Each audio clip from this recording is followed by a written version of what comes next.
जय हिंद दोस्तों। तो हम पढ़ रहे थे इंग्लिश टीचिंग मेथड, और इंग्लिश टीचिंग मेथड में इससे पहले अपन 5 शिक्षण विधियों के बारे में, लगभग 5 टीचिंग मेथड के बारे में और 2 अप्रोचेस के बारे में जानकारी ले चुके हैं। और आज अपन देखेंगे इंग्लिश टीचिंग मेथड के कुछ 4 कॉन्सेप्ट को देखेंगे अपन, और इन चारों कॉन्सेप्ट को शुरुआत से शुरू करेंगे और इनकी सारी इन्फॉर्मेशन लेंगे। और चीज़ों को ना सिर्फ समझना है बल्कि चीज़ों को हमें याद भी करना है। तो शुरू करते हैं, लेट्स बिगिन। तो हम पढ़ेंगे सबसे पहले टीचिंग ऑफ कौन कौन से कॉन्सेप्ट पढ़ेंगे। टीचिंग ऑफ कंपोजिशन पढ़ेंगे, टीचिंग ऑफ रीडिंग के बारे में पढ़ेंगे, टीचिंग ऑफ ग्रामर के बारे में पढ़ेंगे, और नेक्स्ट अपन पढ़ेंगे टीचिंग ऑफ वोकैब के बारे में। अगर आपको ग्रामर सीखनी, अगर आपको कंपोजिशन यानी रचना सीखनी, अगर आपको पढ़ना सीखना है तो आप ग्रामर से सीख सकते हो या फिर वोकैबुलरी के थ्रू सीख सकते हो। क्योंकि हमें पढ़ना लिखना, हमें रीडिंग करना कब आता है, जब आपको अच्छे से ग्रामर आती हो या फिर आपको अच्छे से वोकैबुलरी आती हो। तो हम रचना के बारे में देखेंगे, रचना शिक्षण के बारे में, टीचिंग ऑफ कंपोजिशन के बारे में देखेंगे। नेक्स्ट अपन देख लेंगे टीचिंग ऑफ रीडिंग के बारे में, नेक्स्ट अपन देखेंगे टीचिंग ऑफ ग्रामर के बारे में, देन अपन देखेंगे टीचिंग ऑफ वोकैब के बारे में। इन चारों कॉन्सेप्ट को अपन कवर करेंगे। सबसे पहला कॉन्सेप्ट है हमारा टीचिंग ऑफ कंपोजिशन यानी रचना शिक्षण। तो बेसिकली इसमें इन्फॉर्मेशन देखेंगे अपन कि रचना शिक्षण क्या होता है आखिर और कितने टाइप का होता है। जब आप कोई लिखना शुरू करते हो, जब आप अपनी कलम उठाना शुरू करते हो, तो कैसे कैसे लिखना शुरू करते हो आप। तो देखो बेसिकली रचना शिक्षण कितने प्रकार का हो सकता है, 2 प्रकार का।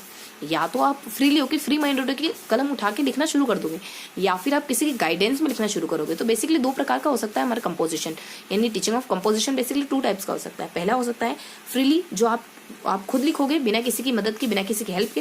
दूसरा गाइडेड, जिसमें आपको किसी गाइड की जरूरत होगी, जिसमें आपको किसी की हेल्प लेने की जरूरत होगी। तो ये दूसरा प्रकार हो सकता है। देखो जब आप फ्रीली होकर लिखते हो ना, तो फ्रीली होकर आप क्या क्या चीज़ें लिखते हो, तो कुछ उसके उदाहरण देखेंगे, कुछ इसके एग्जाम्पल देखेंगे, इससे आपको क्या बेनिफिट हो सकता है जब आप फ्रीली होकर लिखते हो। तो कुछ बेसिक से इन्फॉर्मेशन देखेंगे अपन यहाँ कंपोजिशन या रचना शिक्षण के बारे में, टीचिंग ऑफ कंपोजिशन के बारे में। तो जब आप फ्रीली होकर लिखते हो ना, तो आप क्या क्या लिख सकते हो। आप लेटर लिखते हो, आप ऐसे लिखते हो, क्या क्या लिखते हो आप स्टोरी लिख सकते हो, आप ऐसे लिखते हो, आप लेटर लिखते हो, और आप लिख सकते हो ना कोई इमेजिनेटिव, कोई काव्य वगैरह, कोई इमेजिनेटिव, कोई नोवेल वगैरह कुछ लिख सकते हो। लिटरेरी यानी आप साहित्य पे कुछ लिख सकते हो।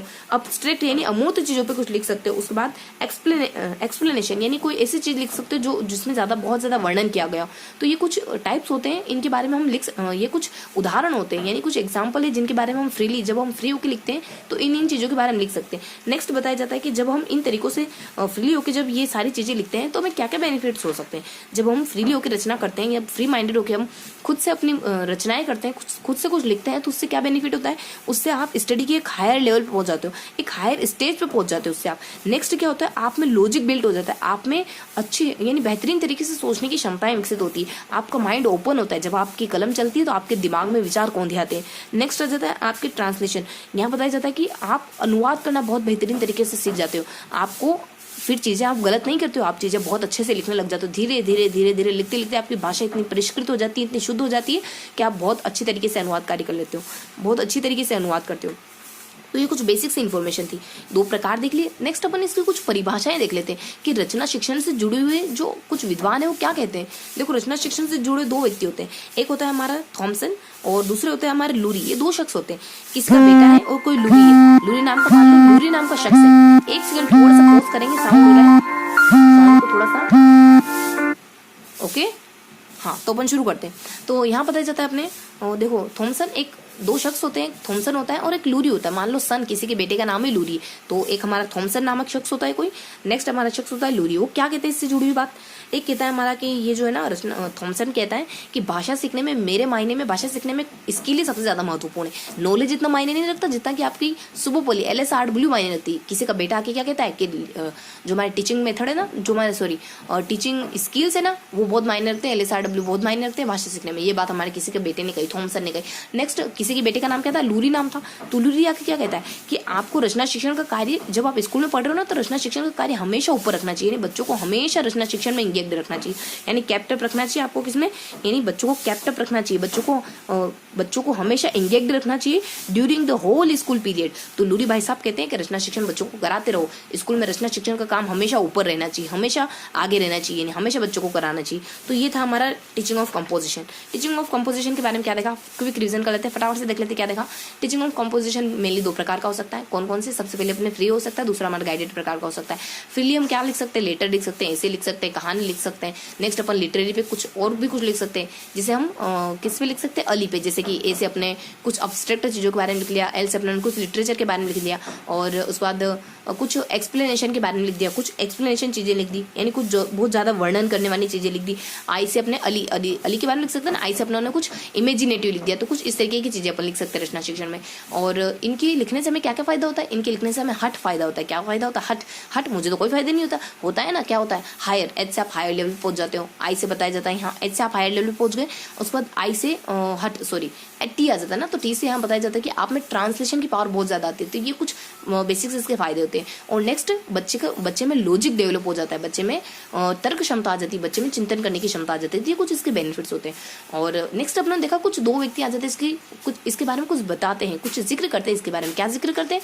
किसी का बेटा जिसका नाम लूरी है, किसी का बेटा आकर कहता है कि मेरे मायने में भाषा सीखने में सबसे ज्यादा जोर किसका है? स्किल्स का है, ना कि नॉलेज का है। दूसरा जाता है लूरी। लूरी कहता है, लूरी उसका बेटा ही, उस बेटे का नाम लूरी था। लूरी कहता है कि जब भी बच्चा स्कूल में पढ़ रहा हो ना, तो रचना शिक्षण का कार्य सबसे ऊपर होना चाहिए, कैप्टअप होना चाहिए, सबसे ऊपर रखा हुआ होना चाहिए। बच्चों को हमेशा रचना शिक्षण में एंगेज रखो। तो ये सारी जानकारी देख ली अपनों ने टीचिंग ऑफ कंपोजिशन के बारे में। नेक्स्ट अपन देखेंगे, अगला टॉपिक अपन देखेंगे टीचिंग ऑफ कंपोजिशन के बाद नेक्स्ट टॉपिक अपन देखेंगे टीचिंग ऑफ ग्रामर। जब आप बच्चों को ग्रामर, सेकंड टॉपिक क्या है हमारा? Teaching of grammar. जब आप बच्चों को ग्रामर पढ़ा रहे हो, कौन कौन सी विधियों से ग्रामर पढ़ा सकते हो आप? पता है कौन सी विधियों से अपन ग्रामर पढ़ा सकते हैं? कौन कौन से प्रकार हो सकते हैं ग्रामर के? क्या ग्रामर के भी प्रकार होते हैं क्या? हमने तो सिर्फ एक ग्रामर देखी जिसमें संज्ञा, नाउन, मतलब नाउन के बारे में, उस सर्वनाम के बारे में और बहुत सारे कॉन्सेप्ट अपन पढ़ते हैं, टेंस के बारे में पढ़ते हैं, बहुत सारी चीजें अपन पढ़ते हैं। तो हमने ये एक ग्रामर ये देखी। और भी कोई ग्रामर हो सकती है क्या? तो ग्रामर के प्रकार के बारे में देखें। इन ग्रामर को पढ़ाने का कुछ तरीका हो सकता है क्या? तो ग्रामर के पढ़ाने के तरीके के बारे में देखेंगे। नेक्स्ट अपन देखेंगे ग्रामर जो मेथड होती है उसकी क्या कुछ अच्छाइयाँ हो सकती हैं, कुछ बुराइयां हो सकती है क्या? क्या ग्रामर मेथड किसी चीज में अच्छी है तो किसी चीज में बुरी है क्या? हाँ, दोनों ही बातें इसमें। तो कुछ इस तरीके से देखेंगे अपन। देखो ग्रामर पढ़ाने और कुछ बच्चे कुछ बातें आ जाएगी तो वो अदर्स में देख लेंगे। जैसे कोई शख्स कुछ कहता है ग्रामर मेथड को लेकर, कुछ परिभाषाएं आ जाती है, किसी को कोटेशन आता है तो वो अलग से देखेंगे अपन। तो यहाँ आ जाता है अपने कुछ मेथड होते हैं। सबसे पहले देखें ग्रामर के कुछ प्रकार होते हैं। देखो ग्रामर के कुछ प्रकार होते हैं, बहुत सारी चीजें ऐसी होंगी जो आपको कॉन्सेप्ट के लेवल पे समझ में नहीं आएंगी, लेकिन आपको एज ए मेमोरी उनको ध्यान रखना होगा। तो चीज़ों को लेकर बहुत ज़्यादा माइंड मत हुआ करो, चीज़ों को लेकर बहुत ज़्यादा नेगेटिव नहीं होना है हमें, क्योंकि बहुत सारी चीज़ें ऐसी जो हमारे समझ के दायरे से हमेशा बाहर ही रहेंगी। कुछ चीज़ें होती हैं ऐसी जहाँ तक हम जितनी पहुँचने की कोशिश कर ले लेकिन नहीं पहुँच पाएंगे। अल्टीमेटली हमें उन चीज़ों को थोड़ा सा मेमोराइज ही करना पड़ेगा। देखो चाणक्य का एक बहुत ही सुंदर कोटेशन आता है कि किसी भी सब्जेक्ट पर अगर आपको कमांड चाहिए, किसी भी सब्जेक्ट पर आप अधिकार करना चाहते हो तो स्मृति से मत डरो या लर्निंग से। आप कॉन्सेप्ट सीखते हो, अगर कॉन्सेप्ट समझ आ जाता है तो हर बच्चा बहुत अच्छे से सीख लेता है। लेकिन बच्चों को डर कहाँ लगता है? जब चीज़ें हमें मेमोराइज करनी होती, जब हमें चीज़ें याद करनी होती तो उनसे हम डरे क्यों? जब हमें पता है कि हमें स्मृति जरूरी है किसी कॉन्सेप्ट को कमांड करने के लिए, तो उससे डरे क्यों? उसके साथ एंगेज होकर अच्छे से सीखे, है ना। जब हमें याद करना ही है, जब हमें याद करना ही है तो क्यों ना चेहरे पर खुशी, चेहरे पर स्माइल रख के सीखे, है ना। डिप्रेस्ड होकर क्यों सीखे? तो यहाँ बताया जाता है टीचिंग ऑफ यानी ग्रामर के कुछ टाइप्स बताए जाते हैं। कौन कौन से टाइप होते हैं? ग्रामर भी अलग अलग तरीके की होती है। कौन से तरीके की? कुछ 4 तरीके होते हैं ग्रामर के। पर्सपेक्टिव और डिस्क्रिप्टिव, दूसरा स्कॉलरी और ट्रेडिशनल, फिर अपने स्ट्रक्चरल, और फिर अपने होती है इन्फॉर्मेशनल। देखो कौन कौन से 4 तरीके। मैंने स्कूल इस वजह से नहीं बनाया कि मैंने स्कूल का निर्माण इसलिए नहीं करा कि सारे बच्चे यहाँ से ट्रांसफर करा लें, सारे बच्चे किसी दूसरे स्कूल में चले जाएं। यानी कि मैंने स्कूल का निर्माण, मेरे स्कूल बनाने का पर्पज ये नहीं था कि बच्चे ट्रांसफर करवा लें। तो पर्पज यानी कि अपने पर्सपेक्टिव, स्कूल यानी कि सबसे पहले स्कॉलरी और ट्रेडिशनल, उसके बाद पर्पज यानी पर्सपेक्टिव और डिस्क्रिप्टिव, और बनाना मतलब स्ट्रक्चरल, और मेरा मकसद क्या नहीं था? ट्रांसफर करवाना नहीं था, मतलब कि ट्रांसफॉर्मेशनल। तो ये कुछ प्रकार आ गए। क्या क्या प्रकार आ गए? एक बार वापस से दोहराओगे कि क्या क्या प्रकार आ गए। यानी मेरे स्कूल बनाने का पर्पज ये नहीं था कि बच्चे सारे ट्रांसफर करवा ले मेरे स्कूल से, यानी पर्पज है अपने पर्सपेक्टिव और डिस्क्रिप्टिव। और सबसे पहले स्कूल आ जाता है, स्कॉलरी और ट्रेडिशनल, फिर पर्पज तो पर्सपेक्टिव डिस्क्रिप्टिव, और उसके बाद स्कूल बनाने का पर्पज ये नहीं था कि बच्चे ट्रांसफर करवा, बनाना मतलब कि अपने कंस्ट्रक्शनल, और उसके बाद ट्रांसफर करवाने मतलब ट्रांसफॉर्मेशनल। तो ये कुछ 4 प्रकार होते हैं ग्रामर के। अब इनको पढ़ने के तरीके क्या हो सकते हैं? ग्रामर पढ़ने के देखो क्या क्या तरीके हो सकते हैं। ग्रामर पढ़ने के तरीके हो सकते हैं या तो आगमन विधि से पढ़ाओ, जो आप हिंदी में अपन कहते हैं आगमन विधि। दूसरे अपन निगमन विधि से पढ़ा सकते हैं। तीसरा अपन बच्चे को जो ट्रेडिशनल तरीका जिससे आप और मैं पढ़ते हैं उस तरीके से पढ़ा सकते हैं। एक और तरीका होता है जो बहुत बेहतरीन तरीका माना जाता है, जो लेसन के साथ साथ अपन ग्रामर पढ़ लेते हैं ना, जो इनफॉर्मल तरीका होता है, अनौपचारिक। देखो अनौपचारिक चीजें हमें बहुत अच्छे से याद होती है। आप अनौपचारिक तरीके से भाषा सीखते हो, बहुत अच्छे से सीख जाते हो। अनौपचारिक तरीके से डेली जीवन में बहुत सारा आप नॉलेज लेते हो, लेकिन बहुत अच्छे से, क्योंकि आप वहाँ डिप्रेस्ड नहीं हो। जब आप औपचारिकता में आ जाते हैं ना, जब हम किसी ग्लास यानी किसी ढांचे में अपने आप को ढालने की कोशिश करते हैं ना, दिक्कतें तब आती है। जब आप माइंडसेट ये रखोगे कि हम मुझे किसी में ढाला जा रहा है, तब आप तकलीफ फील करोगे। जब आप ये फील करोगे कि मुझे ढाला नहीं जा रहा बल्कि मुझे अच्छा बनाने की कोशिश हो रही है, मैं गढ़ा जा रहा हूँ यानी कि मैं तराशा जा रहा हूँ, तो इस माइंडसेट से इस नज़रिए से देखोगे ना तो चीज़ें पॉजिटिव दिखेगी। यही बात है, अगर किसी को पत्थर में भगवान दिखते हैं तो किसी को भगवान में पत्थर दिखता है, बस अंतर नजरिए का ही तो है। आप ईश्वर ने आपको नज़र बख्शी है, नज़रिया तो आपको खुद का है ना, तो आपको चीज़ों को कैसे देखना है ये तो आप पे डिपेंड करता है। तो यहाँ जाता है अपने teaching method of teaching grammar, यानी ग्रामर पढ़ने के तरीके क्या हो सकते हैं। इंडक्टिव यानी आगमन विधि, आ जाओ, इन यानी अंदर आ जाओ, इंडक्टिव मेथड। उसके बाद यहाँ जाता है अपने दूसरी मेथड इंडक्टिव मेथड के बाद नेक्स्ट बता दिया जाता है डिडक्टिव मेथड यानी निगमन विधि। नेक्स्ट जो हमारी औपचारिक तरीका है वो हम पढ़ते हैं हम ट्रेडिशनल मेथड। नेक्स्ट हमारा चौथा तरीका आ जाता है इनफॉर्मल मेथड। इनमें क्या होता है, देखो सबसे पहले डिडक्टिव मेथड में क्या होता है, बच्चे के सामने देखो, डिडक्टिव का मतलब होता है निगमन और आगमन मतलब इन, और इंडक्टिव का मतलब होता है आगमन। तो डिडक्टिव का मेथड में क्या होता है, टीचर बहुत सारे बच्चों के सामने रूल रख देता है, बच्चों को रूल पिकअप करने होते हैं, उनके अनुसार बच्चों को बहुत सारे एग्जाम्पल सॉल्व करने होते हैं। उसके बाद नेक्स्ट बता दिया जाता है अपना इंडक्टिव मेथड में आगमन, बहुत सारे बच्चों को उदाहरण देते हैं, देन किसी अल्टीमेट रूल पे पहुंच जाते हैं। यानी बहुत सारे, सबसे पहले हमने क्या करा, आगमन और निगमन, दो विधि होती है, आगमन और निगमन। सबसे पहले क्या करते हो, आगमन विधि में बच्चों के सामने बहुत सारे एग्जाम्पल रखते हो, देन किसी निष्कर्ष पे पहुंच जाते हो। और निगमन विधि में क्या करते हो, ऑलरेडी किसी निष्कर्ष पे रहते हो, किसी नियम पे रहते हो, फिर बहुत सारे उदाहरणों की तरफ अपने दायरे को बढ़ाते हो। तो कुछ इस तरीके की विधियां होती है। उसके बाद ट्रेडिशनल मेथड, किसी बुक के थ्रू आपको ग्रामर पढ़ाई जाती है। उसके बाद इनफॉर्मल मेथड में आपको ग्रामर किसी रूल के द्वारा नहीं पढ़ाई जाती बल्कि अप्लाई के द्वारा पढ़ाई जाती है। क्योंकि इनफॉर्मल तरीका, जब आप बुक्स में कहीं देखते हो कुछ ग्रामर का कुछ पोर्शन आता है तो बच्चों को साथ के साथ बताते जाते हो, वहाँ कोई रूल नहीं लगाया आपने बल्कि सीधा बच्चों को इंट्रोड्यूस करवा दिया उस चीज से। तो देखो अपने सबसे पहले डिडक्टिव तरीका जो कि रूल्स पर चलता है, किस पर चलता है, रूल्स पर चलता है। उसके बाद आपका थोड़ा सा इंडक्टिव तरीका, ये किस पे चलता है, आपके एग्जाम्पल पर चलता है, किस पे चलता है, एग्जाम्पल पर। उसके बाद यहाँ पे अपने ट्रेडिशनल तरीका जो किस पे चलता है, आपकी बुक्स पर चलता है। और नेक्स्ट अपना इनफॉर्मल जो अनौपचारिक तरीका होता है वो कभी भी किस पे नहीं चलता, वो कभी भी रूल्स पे नहीं चलता बल्कि यूजेस पे चलता है, बल्कि उपयोग पे चलता है। कभी भी रूल पे नहीं चलता बल्कि उपयोग पे चलता है। तो इस तरीके की कुछ इन्फॉर्मेशन थी। जब आप ग्रामर पढ़ाते हो बच्चों को, ग्रामर मेथड से आप जब लैंग्वेज सिखाते हो तो क्या उसके कुछ बेनिफिट्स हो सकते हैं, मेरिट्स हो सकती है, क्या उसकी डीमेरिट्स हो सकती है, हाँ हो सकती है। तो मेरिट्स क्या, अच्छी बातें क्या हो सकती है, बुरी बातें क्या हो सकती है। देखो बाय गॉड की कसम, यानी बाय गॉड अगर आपकी मेंटल एबिलिटी अगर सही से रही ना, बहुत व्यवस्थित तरीके से रही ना, तो भाषा तो बहुत आसानी से, बहुत सिस्टमेटिक तरीके से बहुत आसानी से सीख जाओगे। बाय गॉड अगर मेंटल एबिलिटी थोड़ी सी स्टेबल रही, थोड़े से व्यवस्थित रहे तो ये मेरिट बताने के लिए कौन आ जाता है, अपने खुद ईश्वर आ जाते हैं, गॉड आ जाता है। इसके डीमेरिट्स बताने के लिए कौन आ जाता है, विचारों के बावजूद वो फेंका फेंकी नहीं करता, इतने उसके माइंड में इतने सारे विचार है, इतने सारे आइडियाज है, फिर भी वो लोगों के सामने अपने आइडियाज से हर किसी को नहीं बता देता। मतलब ऐसा फेंको इंसान नहीं, यहाँ अपने गॉड और यहाँ फेंको इंसान। गॉड हमें इसकी सारी मेरिट्स बता देते हैं, फेंको इंसान सारी डीमेरिट्स बता देता है। कौन कौन सी मेरिट्स है, देखो मेरिट्स आ जाती है बाय गॉडसन के द्वारा एक कोटेशन कहा जाता है कि अगर भाषा कोई व्हीकल हुई ना, भाषा अगर बस हुई तो ग्रामर उसमें लगने वाला इंजन होगी। ये कहते हैं कि language is a vehicle of over thoughts and feelings, यानी लैंग्वेज एक साधन है, एक माध्यम है, और अगर लैंग्वेज एक साधन और माध्यम हो गई तो grammar is a machinery by which that vehicle is set in motion. तो ग्रामर वो एक ऐसी मशीन हो गई ग्रामर जिससे वो जो व्हीकल है वो मोशन करेगा। तो कुछ इस तरीके की गॉड के द्वारा एक कुछ कोटेशन कहा जाता है। उसके बाद मेंटल एबिलिटी, ये मेंटल एबिलिटी को बढ़ाती है आपकी ग्रामर मेथड। और बाय गॉड मेंटल एबिलिटी अच्छी रही तो आप सिस्टमेटिक तरीके से भाषा बोलने, सिस्टमेटिक तरीके से भाषा लिखना सीख जाओगे। तो सिस्टमेटिक मतलब कि ये जो होती है हमें सिस्टमेटिक तरीके से चीज़ों को लिखना सिखा देती है, सिस्टमेटिक तरीके से अनुवाद करना सिखा देती है। और लिखना मतलब कि इसमें लेखन क्षमता पर बहुत ज़्यादा जोर दिया जाता है। तो यह जाता है अपने बाय गॉड के द्वारा कहा जाता है कि व्हीकल और मशीन, ये दो शब्द इनके द्वारा कहे जाते हैं। नेक्स्ट आप सिस्टमेटिक तरीके से नॉलेज को अचीव करते हो, लैंग्वेज के नॉलेज को अचीव करते हो सिस्टमेटिक तरीके से इस मेथड में। उसके बाद आपकी राइटिंग अच्छी हो जाती है और मेंटल एबिलिटी बढ़ती है। कौन सी मेंटल एबिलिटी, यहाँ रीजनिंग वगैरह है और ऑब्जर्वेशन है, उसके बाद कॉन्सेंट्रेशन है, ये सब मेंटल एबिलिटी बढ़ती है। उसके बाद इसकी डीमेरिट्स क्या हो सकती है, इसकी डीमेरिट्स हो सकती है आप बहुत सारे विचारों के बावजूद आप फेंको इंसान नहीं, मतलब कि यहाँ आपको ये विचार, ये कोई आइडिया प्रोवाइड नहीं करती। उसके बाद फेंको मतलब फ्लुएंसी नहीं आती इसमें, आप भाषा बोलने में फ्लुएंट नहीं होते। इसमें ऐसे बताया जाता है आपको आर्टिकुलेशन, अभिव्यक्ति अच्छी नहीं होती आपकी। और उसके बाद कॉलिगल के बारे में बताया जाता है या बोलचाल में अच्छी नहीं होते। उसके बाद एक्सप्रेशन, आप चीज़ों को एक्सप्रेस करने में, अभिव्यक्त करने में इतनी अच्छी नहीं होती हो। तो ये हमने देखा, क्या देखा हमने, टीचिंग ऑफ ग्रामर मेथड के बारे में देखा, टीचिंग ऑफ ग्रामर के बारे में देखा। और थोड़ी सी अदर इन्फॉर्मेशन देख लेते हैं। हमने प्रकार इसकी टीचिंग ऑफ ग्रामर के कुछ प्रकार के बारे में देख लिया, यानी कि हम जब ग्रामर पढ़ाएंगे तो कौन कौन से प्रकार से पढ़ाएंगे, ये कुछ जानकारियां देख ली। नेक्स्ट हमने देख लिया इसकी मेरिट्स क्या हो सकती हैं, इसकी डीमेरिट्स क्या हो सकती हैं।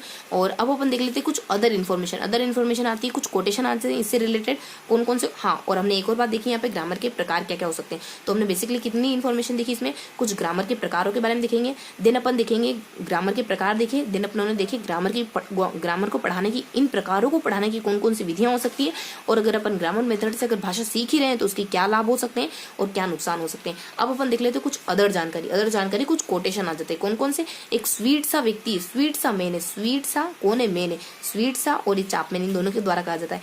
स्वीट सा मैन क्या कहता है कि grammar is the practical analysis of knowledge. Sweet सी परिभाषा, बहुत स्वीट सी, बहुत सिंपल सी परिभाषा दी, एनालिसिस ऑफ लैंग्वेज, बस लैंग्वेज का एनालिसिस करना ही तो ग्रामर है।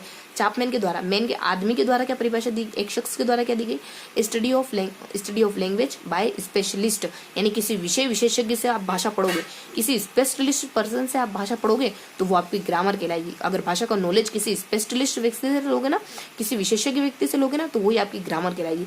स्टडी ऑफ लैंग्वेज यानी भाषा का अध्ययन किसी विशेष व्यक्ति से लेना। तो अपने क्या देखा, अपन फटाफट से रिवाइज कर लेते हैं कौन कौन से कॉन्सेप्ट देखे।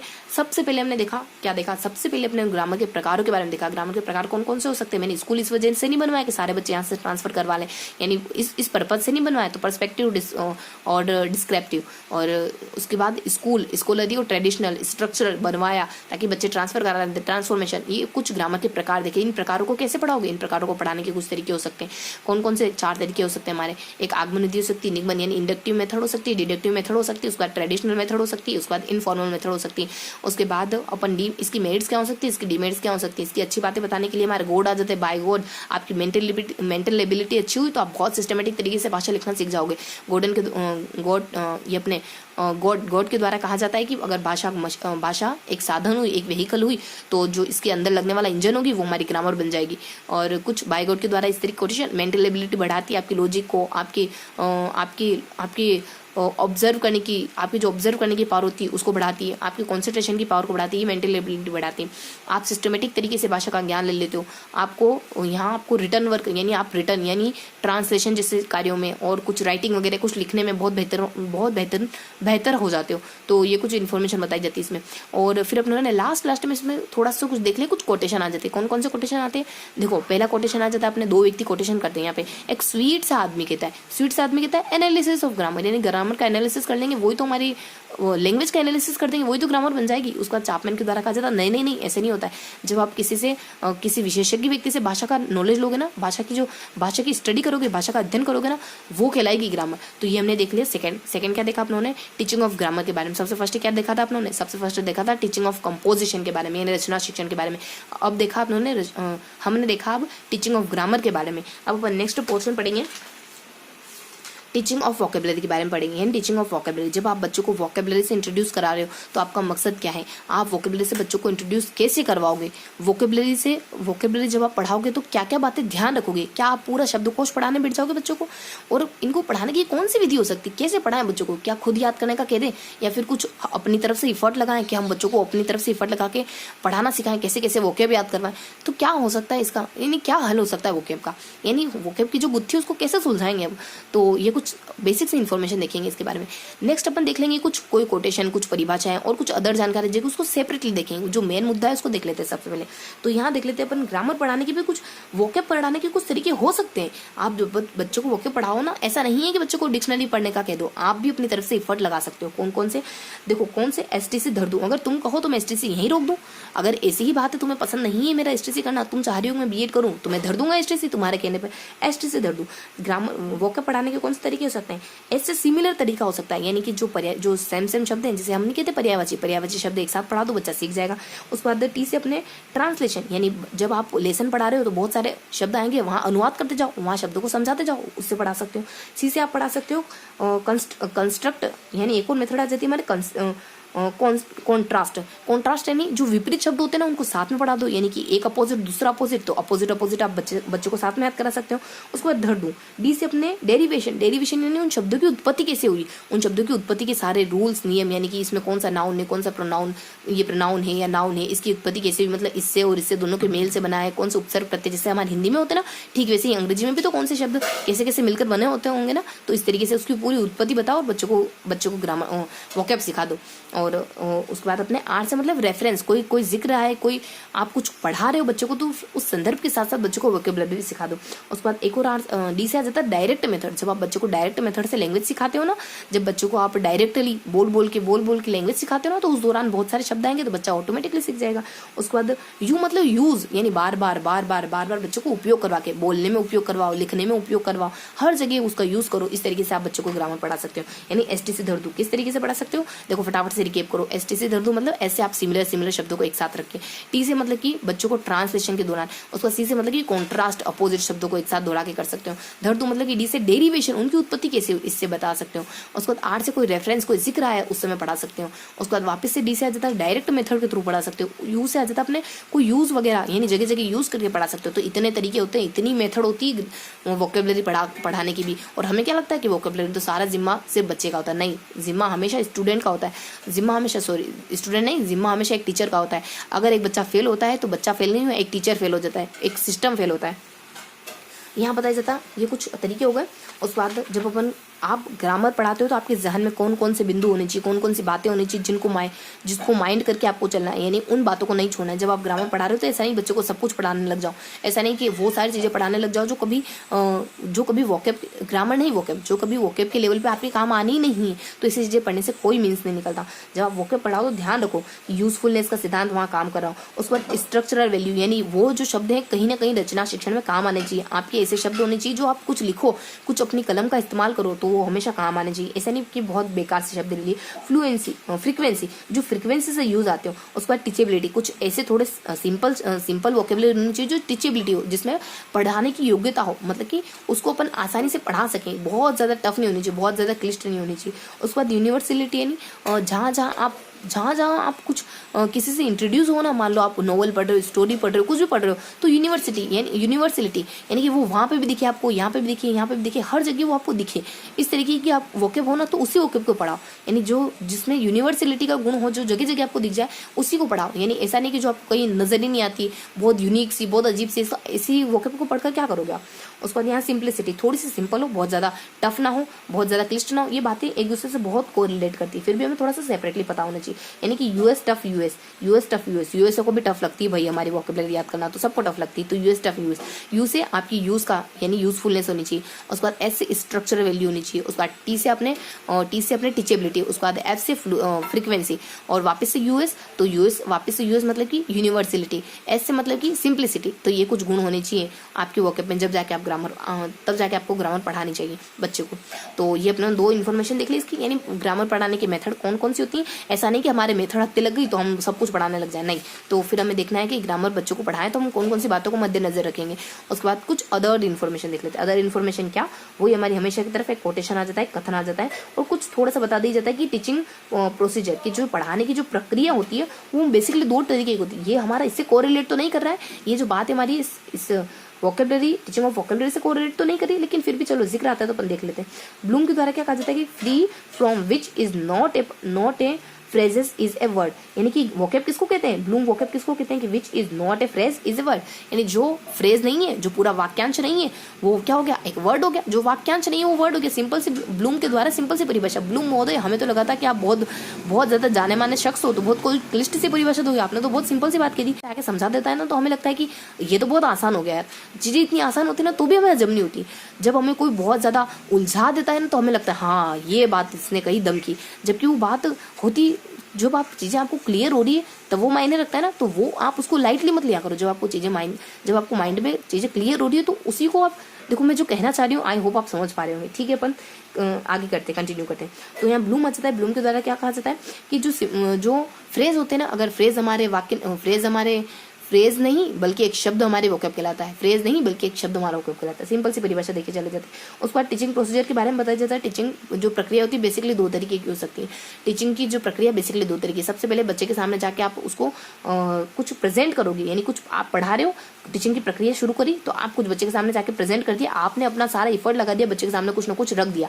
अब बच्चे की जिम्मेदारी उसको प्रैक्टिस करके अपने रूटीन में ला के, अपने रिविजन में ला के उसको चीज को अच्छा करना है। तो यहाँ प्रैक्टिस ये दो प्रकार हो सकते हैं। ये देख लिया हमने टीचिंग ऑफ वोकेबुलरी। तो क्विक फटाफट से रिवाइज कर लेते हैं। और हमने क्या क्या पढ़ा, हमने देखा ना सबसे पहले अपने देखा कि ग्रामर के कुछ वोकेब, सॉरी ग्रामर नहीं, तो वोकेब के बारे में देखा। वोकेब पढ़ाने की कौन कौन सी विधियां हो सकती है, वोकेब पढ़ाते वक्त क्या क्या बातें ध्यान रखनी चाहिए। वोकेब पढ़ाने की विधियां हो सकती है एस टी से धडू, एस से अपने सिमिलर हो सकती है, उसके बाद टी से अपने ट्रांसलेशन हो सकती है, और उसके बाद एस टी सी से अपने कॉन्ट्रास्ट वाली हो सकती है। धडू मतलब कि यहाँ अपने डेरिवेशन वाली हो सकती है, फिर अपने डायरेक्ट वाली हो सकती है, और फिर आर से अपने रेफरेंस वाली हो सकती है, और फिर अपने यू से अपने यूजेस वाली हो सकती है। क्या क्या बातें मद्देनजर रखनी है आपको, यूएस टफ यूएस मतलब कि यहाँ पे आपको यूजफुलनेस ध्यान रखना है, और फिर आपको सिंप्लिसिटी ध्यान रखना है, फिर आपको यूनिवर्सिटी ध्यान रखना है, फिर आपको स्ट्रक्चरल वैल्यू ध्यान रखनी है उसकी, और उसके बाद अपने ट्रांसलेशन को ध्यान रखना है, फिर आपको फ्रीक्वेंसी को ध्यान रखना है। उसके बाद एक कोटेशन आ जाता है ब्लूम महोदय का कि जो पूरा फ्रेज नहीं है बस एक शब्द है, वही हमारे वोकैब कहलाता है। उसके बाद जो टीचिंग प्रोसीजर होती है वो 2 टाइप की हो सकती है। सबसे पहले बच्चे के सामने जाके प्रेजेंट कर दो, देन बच्चे का काम है कि उसको अच्छे से प्रैक्टिस में लाए और उस चीज को अच्छे से याद कर ले। तो ये हमने देख लिया टीचिंग ऑफ ग्रामर के बारे में, सॉरी टीचिंग ऑफ वोकैब के बारे में। अब अपन देखेंगे अब नेक्स्ट टॉपिक जो हमारा लास्ट टॉपिक है। कौन सा लास्ट टॉपिक हमें कवर करना है, टीचिंग ऑफ रीडिंग के बारे में। कौन सा टॉपिक पढ़ेंगे हम, टीचिंग ऑफ रीडिंग के बारे में। सबसे पहला टॉपिक कौन सा पढ़ा था, टीचिंग ऑफ कंपोजिशन के बारे में। देन अपनों ने कौन सा टॉपिक देखा, टीचिंग ऑफ कंपोजिशन के बाद अपनों ने नेक्स्ट टॉपिक देखा अपनों ने teaching of vocab, teaching of grammar के बारे में। और अब अपनों ने देखा टीचिंग ऑफ वोकैब के बारे में। अब अपन देखेंगे टीचिंग ऑफ रीडिंग के बारे में कि जब हम बच्चे को रीडिंग पढ़ा रहे, रीडिंग करवा रहे हैं, तो हम बच्चे को रीडिंग कैसे करवाएंगे, और रीडिंग के क्या कुछ प्रकार हो सकते हैं क्या, और रीडिंग को बच्चे को आसानी से सिखा दे उसकी कुछ मेथड हो सकती है क्या। तो वो जो भी हमारे दिमाग में क्वेश्चन आ रहे हो उनको अपन हल करने की कोशिश करेंगे, उनको सॉल्व करने की कोशिश करेंगे कि टीचिंग ऑफ रीडिंग क्या क्या हो सकता है। देखो, और कुछ अदर जानकारी, कुछ डेफिनेशन है, और कोई किसी का कुछ कोटेशन आ गया, कोई अदर बात है ना, वो अपन सेपरेटली देख लेंगे। तो सबसे पहले देखो टीचिंग ऑफ रीडिंग, जब आप बच्चों को पढ़ना सिखा रहे हो तो सबसे पहले तो देखेंगे पढ़ना सिखाने की विधियां कौन कौन सी हो सकती है बच्चों को पढ़ना सिखाने, क्योंकि मेथड पढ़ रहे हैं ना अपन, तो सबसे पहले इसी पे फोकस करेंगे। जब आप बच्चों को पढ़ना सिखा रहे हो तो कैसे कैसे पढ़ना सिखा सकते हैं, कैसे सिखा सकते हैं बच्चों को पढ़ना, कैसे सिखाएंगे बच्चों को पढ़ना। क्या अपन वाक्य से सिखाएंगे, शुरू करेंगे, या फिर अल्फाबेट से शुरू करेंगे, या फिर अपन वर्ड से शुरू करेंगे, या फिर बच्चों को ध्वनि विज्ञान की जानकारी देंगे, फोनेटिक की जानकारी देंगे, तब सिखाना शुरू करेंगे, या फिर बच्चों को सीधा अपन सेंटेंस के थ्रू पढ़ाना शुरू करेंगे। तो बच्चों को कैसे सिखाएंगे, तो फटाफट से इसकी विधियां देख लेते हैं। टीचिंग ऑफ रीडिंग की कुछ विधियां होती हैं, और देखो विधियों से पहले कुछ और भी जिक्र होता है, जैसे कि इसके प्रकार कौन से होते हैं। जब अपन रीडिंग देख रहे हैं तो रीडिंग के बारे में मेथड तो देखेंगे, लेकिन रीडिंग होती कितने प्रकार की, पता तो चले कि रीडिंग कितने प्रकार की होती है जिसको हमें बच्चों को पढ़ाना होता है। टीचिंग के प्रकार देखेंगे, उसमें से कोई ऐसे प्रकार होते हैं जो बहुत ज्यादा इंपॉर्टेंट होते हैं कुछ प्रकार ऐसे जो बहुत ज्यादा इंपॉर्टेंट होते हैं। तो उनके फायदे क्या होते हैं, उनको अगर उनको अपन कराएं तो उनके फायदे क्या हो सकते हैं, उनके नुकसान क्या हो सकते हैं, और फिर कुछ मेथड के बारे में देखते हैं। तो अपन सबसे पहले मेथड के बारे में देख लेते हैं कि बच्चों को आप पढ़ाते हो तो पढ़ाने शुरू कर देते हो तो बच्चों को किस किस विधि से पढ़ा सकते हो। देखो किस किस विधि से पढ़ा सकते हो बच्चों को, आप पढ़ा सकते हो बच्चों को आप वापस सवाल क्या जो आपने सवाल कराया ये आप दोबारा कर सकते हो क्या, हाँ कर सकते हो ना, कि बच्चे को कौन से मेथड से पढ़ा सकते हैं। तो यही हमारी टेक्निक है। ए से आप अल्फाबेटिक तरीके से पढ़ा सकते हो, पी से आप फोनेटिक तरीके से पढ़ा सकते हो, डब्ल्यू से आप वर्ड मेथड से पढ़ा सकते हो, फिर पी से आप फ्रेजेस मेथड से पढ़ा सकते हो, फिर एस से आप सेंटेंस मेथड से पढ़ा सकते हो, फिर डब्ल्यू से हम एक वर्ड मेथड होती है, और एक और हमारी डब्ल्यू से एक और कौन सी मेथड हो सकती है। देखो एक तो वर्ड मेथड होती है, एक तो वर्ड मेथड हो सकती है, और एक और डब्ल्यू से क्या हो सकता है, वर्ड रिकॉग्नाइजेशन। हाँ वही हमारी थोड़ी सी अलग होकर आ जाती है, वही वर्ड रिकॉग्नाइजेशन, शब्दों को पहचान करके। उसके बाद एल मतलब कि एल से आप कौन सी तरीके से पढ़ा सकते हो, और एल से हमारा लेटर, वही हमारे वर्ड और लेटर। तो ये कुछ तरीके हो सकते हैं। देखो तरीके अपन देखें ना तो सबसे पहले छोटे से बड़े के क्रम में चलते हैं। सबसे पहले जैसे हमारा अल्फाबेट आ जाता है, उसके बाद हमारे लेटर है, उसके बाद वर्ड है, उसके बाद फ्रेजेस है, फ्रेजेस के बाद हमारे सेंटेंस के बाद स्टोरी के भी तरीके होते हैं। पूरी स्टोरी के थ्रू भी आप बच्चों को रीडिंग सिखा सकते हो। तो इन सारी मेथड को अपन अच्छे से देखते हैं और देखते हैं कि इन मेथड में बच्चा किस मेथड में सबसे अच्छे तरीके से पढ़ना सीख जाता है। तो ये जो सारी मेथड है जिसमें अपन आप वापस सवाल कर सकते हो क्या, ये हमारी ट्रिक है किसको देखने की, टीचिंग मेथड कौन कौन से बच्चों को पढ़ाना सिखा सकती है, ये सब देखिए। आप सवाल वापस कर सकते हो क्या, तो इस तरीके से अपन इस जो हमारी टेक्निक है इस टेक्निक से अपन सारी वीडियो के बारे में देख लेंगे। तो देखो सारी वीडियो के बारे में हम एक एक बार वन बाय वन शुरू करते हैं। तो सबसे पहले हमारा अल्फाबेटिक मेथड हो सकती है, और अल्फाबेटिक मेथड में अपन पढ़ना कैसे शुरू करते हैं। देखो सबसे पहले अल्फाबेटिक जो मेथड होती है वो सबसे पुरानी विधि मानी जाती है। नेक्स्ट अल्फाबेटिक मेथड में आप बच्चे के सामने कोई अल्फाबेट रखते हो, बच्चे को अगर एक अल्फाबेट अच्छी तरीके से आ गया ना तो उन अल्फाबेट को आप जोड़ जोड़ के एक वर्ड बना दोगे। और अगर बच्चे को अल्फाबेट एक एक शब्द अच्छे से पढ़ना आ गया तो वो एक वर्ण अच्छे से पढ़ना आ गया तो उससे बनने वाले शब्द भी आसानी से पढ़ना आ जाएंगे।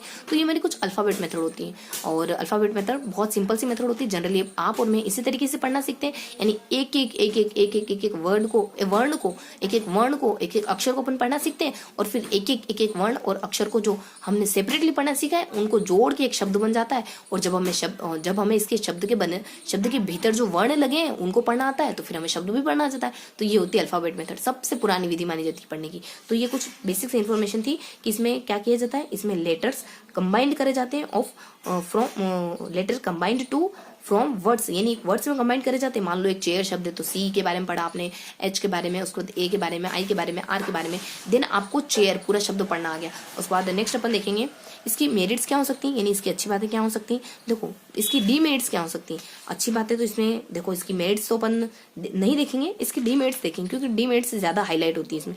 तो डीमेरिट्स देख लेते हैं अपन। इसकी डीमेरिट्स क्या हो सकती है, पीएम लाश, यानी पीएम की लाश पड़ी हुई, मान लो अल्फा मान लो। देखो हमारे यहाँ तो जनरली एक अल्फा स्कूल है तो मेरे जहन में यही आ रहा है कि अल्फा स्कूल में पीएम की लाश है। आप और कुछ जूम कर सकते हो, है ना। तो ये अपने पीएम लाश आ सकती है। तो पीएम लाश यानी अल्फा स्कूल में मान लो पीएम की लाश पड़ी हुई, मोदी जी की लाश पड़ी हुई, यानी ये सारी देखो चीजें हमें ऐसे भी याद रहती हैं, लेकिन चीज़ों को थोड़ा सा कहीं से कनेक्ट कर देते हैं ना, चीज़ें हमें लॉन्ग टाइम तक याद रहती है।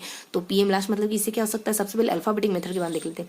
ये क्या होती है, फोनेटिक। देखो हर इसमें इसकी बुरी बातें क्या हो सकती हैं कि देखो जो इंग्लिश है ना वो एक फोनेटिक बेस्ड लैंग्वेज नहीं है। इंग्लिश पूरी तरीके से अपने साउंड को फॉलो नहीं करती, क्योंकि इसके बहुत सारे वर्ण होते हैं, ऐसे होते हैं जो बहुत बार अलग प्रोनाउंस कर जाते हैं। तो ये विधि इतनी अच्छी साबित नहीं हो सकती, क्योंकि हमने देखा कि ये जो अक्षर है यहाँ पे तो अलग साउंड कर रहा है, लेकिन जब वो शब्द में एक साथ मिलकर आया तो कुछ अलग साउंड कर रहा है। अकेले एक ही भी 8 साउंड होती है अपने इंग्लिश में, तो फिर तो बहुत दिक्कत हो जाएगी इसको इस तरीके से पढ़ने में। तो फोनेटिक लैंग्वेज नहीं होने के कारण बहुत ज्यादा दिक्कतें होती। दूसरी बहुत डल मानी जाती, क्योंकि आपको सिखाना है बच्चों को भाषा बोलना सिखाना है, और आपने यूनिट किसको लिया, एक छोटे से छोटे जो भाषा की सबसे छोटी इकाई उसको आपने यूनिट लिया। सीधा आप वाक्य क्यों नहीं ले लेते। तो ये बहुत ज्यादा नीरस हो जाती, बहुत ज्यादा डल हो जाती। उस बात सिंगल, क्योंकि इसमें ना देखो एक और ये बात वापस बताई जाती कि हर एक लेटर की इंग्लिश में प्रॉपर एक कोई साउंड नहीं है, वो अलग अलग साउंड प्रोड्यूस करता है। तो ये दिक्कत होती है। उसके बाद गुड स्पीड, इसकी जो मतलब कि अच्छी स्पीड होती है ना एक भाषा सीखने की, जो बेहतरीन स्पीड होती है, जब बच्चा बहुत अच्छे तरीके से सीधा बच्चा इंट्रोड्यूस होता है वाक्यों से, ना कि इतनी छोटी सी इकाई से, तो इसमें स्पीड अच्छी नहीं रहती। मतलब कि पीएम लाश, इसके दोष क्या हो सकते हैं। पी से हमारे जो फोनेटिक लैंग्वेज नहीं है हमारी, एम से ये बहुत मोनोटोनस नीरस बना देती है पीएम लाश, एल से आपकी हर एक लेटर की अलग साउंड होती है, एस से ये स्पीड, इसमें प्रॉपर स्पीड नहीं होती। तो ये हमने देख लिया अल्फाबेट मेथड के बारे में। अल्फाबेट मेथड क्या होती है, इसमें छोटे छोटे से हमारे वर्ड, छोटे छोटे से हमारे अक्षर होते हैं, सबसे जो छोटी इकाई होती है भाषा की वो होती है, वो मिलके प्लस होके एक शब्द बन जाती है। तो हमें अगर इसके अंदर की चीजें पढ़ना आ गई तो वो शब्द भी हमें पढ़ना आ जाता है, ये बताया जाता है इसमें। इसकी डीमेरिट्स क्या हो सकती है, इसकी डीमेरिट्स पीएम की लाश पड़ी हुई अल्फा स्कूल में, तो यहाँ ज्यादा अपने पीएम से मतलब कि फोनेटिक लैंग्वेज नहीं है तो दिक्कतें हो जाती है। एम से मतलब मोनोटोनस, बहुत ज्यादा नीरस हो जाती है। उसके बाद पीएम लाश, एल से अपने हर एक लेटर की अलग साउंड हो सकती है जब वो पूरे शब्द के भीतर आता है तब, और एस से अपने इसमें जो अच्छी खासी स्पीड होती है ना वो चली जाती है भाषा सीखने की। तो ये हमने देख लिया अल्फाबेटिक मेथड के बारे में। नेक्स्ट देखते हैं अपन फोनेटिक मेथड के बारे में। ये अपने सारी जानकारी ले ली अल्फाबेटिक। अब देख ले फोनेटिक मेथड।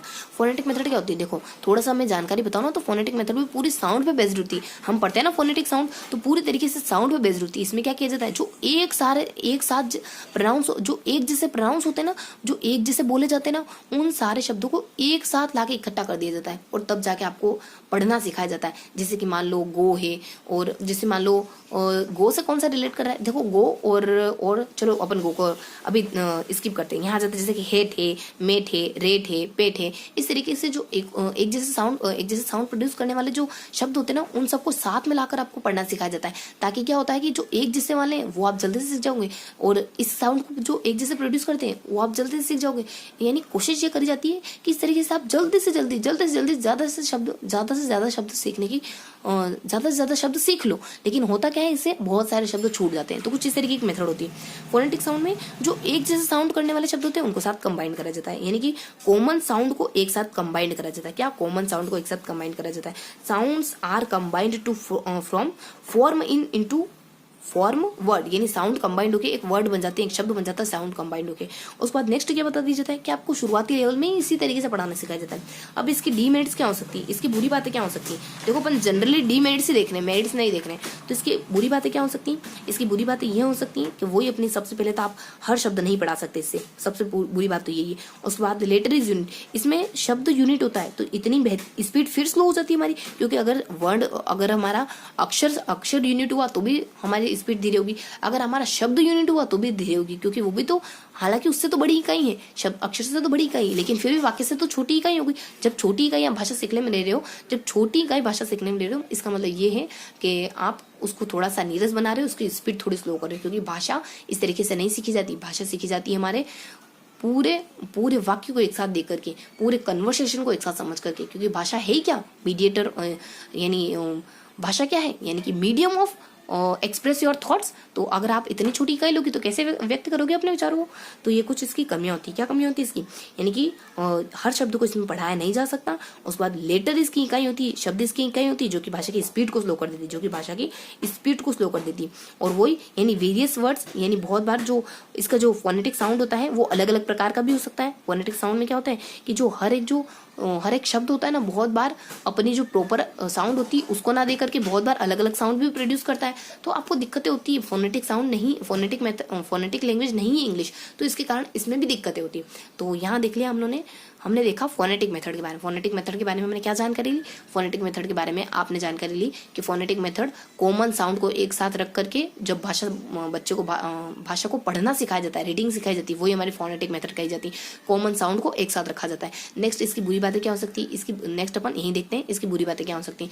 इसकी बुरी बातें क्या हो सकती है, ट्रिक आ जाती है हमारे, और यहाँ जाती है, देखो ट्रिक की तरीके से देखें तो ST लव, यानी मान लो आपने किसी ST से लव कर लिया, ST कास्ट की किसी शख्स से आपने लव कर लिया, किसने, फोन पे बातों में, है ना। तो थोड़ा सा माइंड नहीं करना है, थोड़ा तरीका ऐसा होगा जिससे आपको चीजें होल्ड रहेगी। यकीन मानिए ऐसा तो होगा कि आपको चीजें होल्ड रहेगी, वो आप अदरवाइज माइंड करते हो तो देखो उसका तो कुछ नहीं किया जा सकता। हाँ, तो अपने फोनेटिक यानी फोन पर ही किसी से ST से आप लव कर बैठे, तो यहाँ जाता अपने S से मतलब कि इसमें स्पीड स्लो हो जाती है, T से मतलब कि इसमें आप हर चीज ट्रांसलेट नहीं कर पाते हो। उसके बाद L से मतलब कि इसमें जो हमारे लेटर होते हैं वो बहुत बार अलग साउंड करते हैं, यानी कि फोनेटिक लैंग्वेज न होने की वजह से बहुत सारी दिक्कतें हो जाती हैं। और ये अपने L से अपने लेटर वही बता दिए, लेटर की हर एक लेटर की अपनी अपनी अलग साउंड होती है, बहुत बार वो अलग साउंड करता है। तो यहाँ जाता अपने ST लव। V से अपने V से बता दिया जाता है, देखो V से क्या होता है अपने वोकेबलरी। हाँ देखो बहुत सारी इसमें ना अनयूजुअल, एक बहुत अच्छी बात है इसमें कि बहुत सारी बेकार सी वोकेबलरी पढ़ाते हैं इसमें, क्योंकि जो बहुत सारे शब्द ऐसे होते हैं जो एक जैसे साउंड तो करते हैं, लेकिन वो भाषा सीखने में इतनी जरूरी नहीं है। आपको वोकेबलरी, आपको रीडिंग सिखाने में, आपकी वोकेबलरी में बहुत सारे शब्द ऐड करने में वो शब्द जरूरी नहीं है, लेकिन आपने तो बस सिमिलरिटी के आधार पर बहुत सारे ऐसे बेकार से शब्द ले लिए। अब उन शब्दों को मायने तो कुछ नहीं है, लेकिन आपने उनको इस वजह से पिकअप करा है क्योंकि आपको साउंड जैसे प्रोड्यूस करवाने वाले शब्दों को साथ कलेक्ट करना है। तो ये इसकी जो एक डीमेरिट्स हो सकती है, तो ये थोड़ी यूनिक से डीमेरिट्स हो सकती है, तो इसको थोड़ा माइंड करके रखना है हमने को।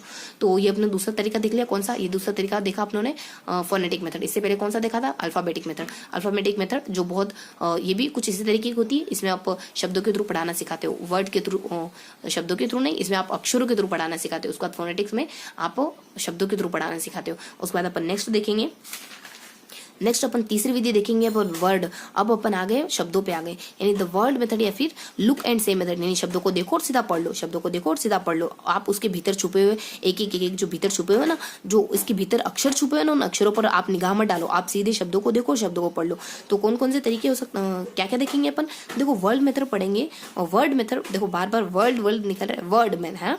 तो वर्ड मेथड, जब अपन वर्ड मेथड पढ़ेंगे तो इसमें क्या क्या देखेंगे अपन, वर्ड मेथड में कुछ इन्फॉर्मेशन देखेंगे कि कैसे आप बच्चों को कहते हो कि ये शब्द पढ़ो, कैसे कहते हो बच्चों को, कुछ देते हो बच्चों को तब कहते हो, या फिर बोर्ड पे लिख के कहते हो, या फिर सीधे किताब में देख के कहते हो कि ये पढ़ो। और इससे इसकी मेरिट्स क्या हो सकती है, देखो अब तक अपन डीमेरिट्स ही देख रहे थे, क्योंकि इसमें इसकी मेरिट्स ज्यादा है, तो इसमें मेरिट्स देखेंगे। जो पक्ष ज्यादा हैवी होता है ना उसी को देखा जाता है जनरली। तो देखो वर्ड मेथड में क्या होता है कि बच्चों के सामने एक फ्लैश कार्ड रखा जाता है, उस पर चित्र बना हुआ रहता है, उसके नीचे उसका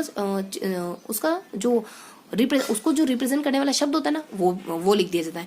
अगर ऐसा नहीं करा टीचर ने, तो या फिर टीचर ऐसा करता है कि ब्लैक बोर्ड पर कोई चित्र बना देगा और उसके नीचे उसको शब्द लिख देगा। तो इस तरीके से बच्चा उस चित्र को और उस शब्द को रिलेट करेगा बार बार। और जब वो चित्र शब्द बार बार साथ साथ में आएगा ना, तो बच्चा चित्र और शब्द को कोरिलेट इस हद तक कर लेगा कि बच्चा वो शब्द पढ़ना सीख जाएगा। तो इस तरीके की विधि होती है अपने वर्ड मेथड। और नेक्स्ट इसमें सबसे अहम बात ये होती है कि सबसे पहले अगर आप बच्चों को चित्र दिखा रहे हो ना, तो सबसे पहले संज्ञाओं के चित्र दिखाओ। किसी कुत्ते का दिखा दिया, फिर मान लो किसी पेड़ का दिखा दिया, आम का दिखा दिया, तो संज्ञाओं का दिखाओ। फिर बच्चों को मोशन का दिखाओ, यानी पत्ता, यानी आम का दिखाया तो गिरते हुए दिखाओ उसको, कुत्ते का दिखाया तो भौंकते हुए दिखाओ उसको। तो इस तरीके से बाद में आप उसको क्रियाओं के दिखाओ। देन आप क्रियाओं को और संज्ञा को दोनों को मिला करके सेंटेंस बनाना सिखा दो बच्चे को, जैसे कि कुत्ता फिर भौंकता तो कुत्ता भौंकता है। तो इस तरीके से हमें बच्चों को इस तरीके से सिखाना है कि नाउन को और वर्ब को दोनों को मिला करके फिर हमें धीरे धीरे बच्चों को वर्ड से यानी शब्दों से बच्चों को वाक्य पे लेके आना है। तो इस तरीके की मेथड होती है। इसकी कुछ अच्छी बातें हो सकती है क्या? देखो, इसकी अच्छी बातें क्या हो सकती है? इसकी अच्छी बातें हो सकती हैं, मेट्स हो सकती हैं कि वर्ड, सबसे पहले इसमें शब्द यूनिट होते हैं, तो ये भी अपने आप में एक अच्छी बात है। उधर तो हमारे बहुत छोटी यूनिट थी, कम से कम उससे तो बड़ी है। फिर आ जाती है इंटरेस्टिंग, थोड़ी ठीक ठाक यूनिट बढ़ गई तो थोड़ी इंटरेस्टिंग हो गई। उसके बाद हमारे रेन के द्वारा, एक रेन नामक शख्स आ जाते हैं। रेन यानी बारिश, बारिश के द्वारा क्या कहते हैं? मान लो बारिश है, वो क्या कहती है? एक रैशनल यानी सबसे तार्किक मेथड है। तो हमारी यही है, कौन सी? वर्ड मेथड यानी शब्द मेथड, यानी शब्द विधि सबसे अच्छी विधि है हमारे रेन के द्वारा कहा जाता है। किसके द्वारा? रेन को समझेंगे हम, रेन बारिश के द्वारा कहा जाता है। उसके बाद इसमें कंक्रीट चीजों के थ्रू बच्चे को पढ़ाया जा रहा है। इसी वजह से तो इंटरेस्टिंग है, क्योंकि बच्चे के सामने फ्लैश कार्ड रखे जा रहे हैं, बच्चे के सामने चित्र रखा जा रहा है। उसके बाद बच्चों को एक्चुअल ऑब्जेक्ट, वही बात, सबसे पहले एक्चुअल ऑब्जेक्ट रखाएंगे, देन आपको सिखाएंगे कि इसकी जो एक्चुअल ऑब्जेक्ट है उसको रिप्रेजेंट करने वाला शब्द सिखा दोगे, तब आप बच्चों को शब्दों पे लाओगे। तब पहले आपने एक्चुअल ऑब्जेक्ट दिखाया, तब आप शब्दों पे लेके आओगे। तो यहाँ आपने देखा तीसरा वर्ड मेथड के बारे में। क्या क्या देखा वर्ड मेथड में?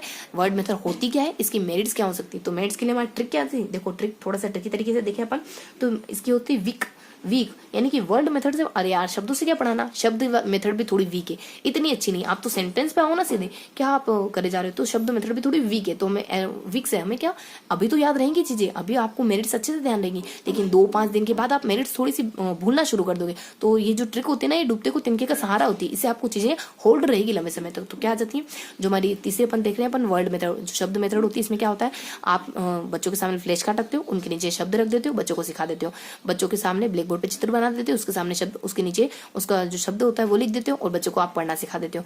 उसके बाद यहाँ पर सबसे पहले आप बच्चों को नाउन सिखाते हो, बच्चों को प्रोनाउन सिखाते हो, बच्चों को फिर लास्ट में सेंटेंस सिखा देते हो।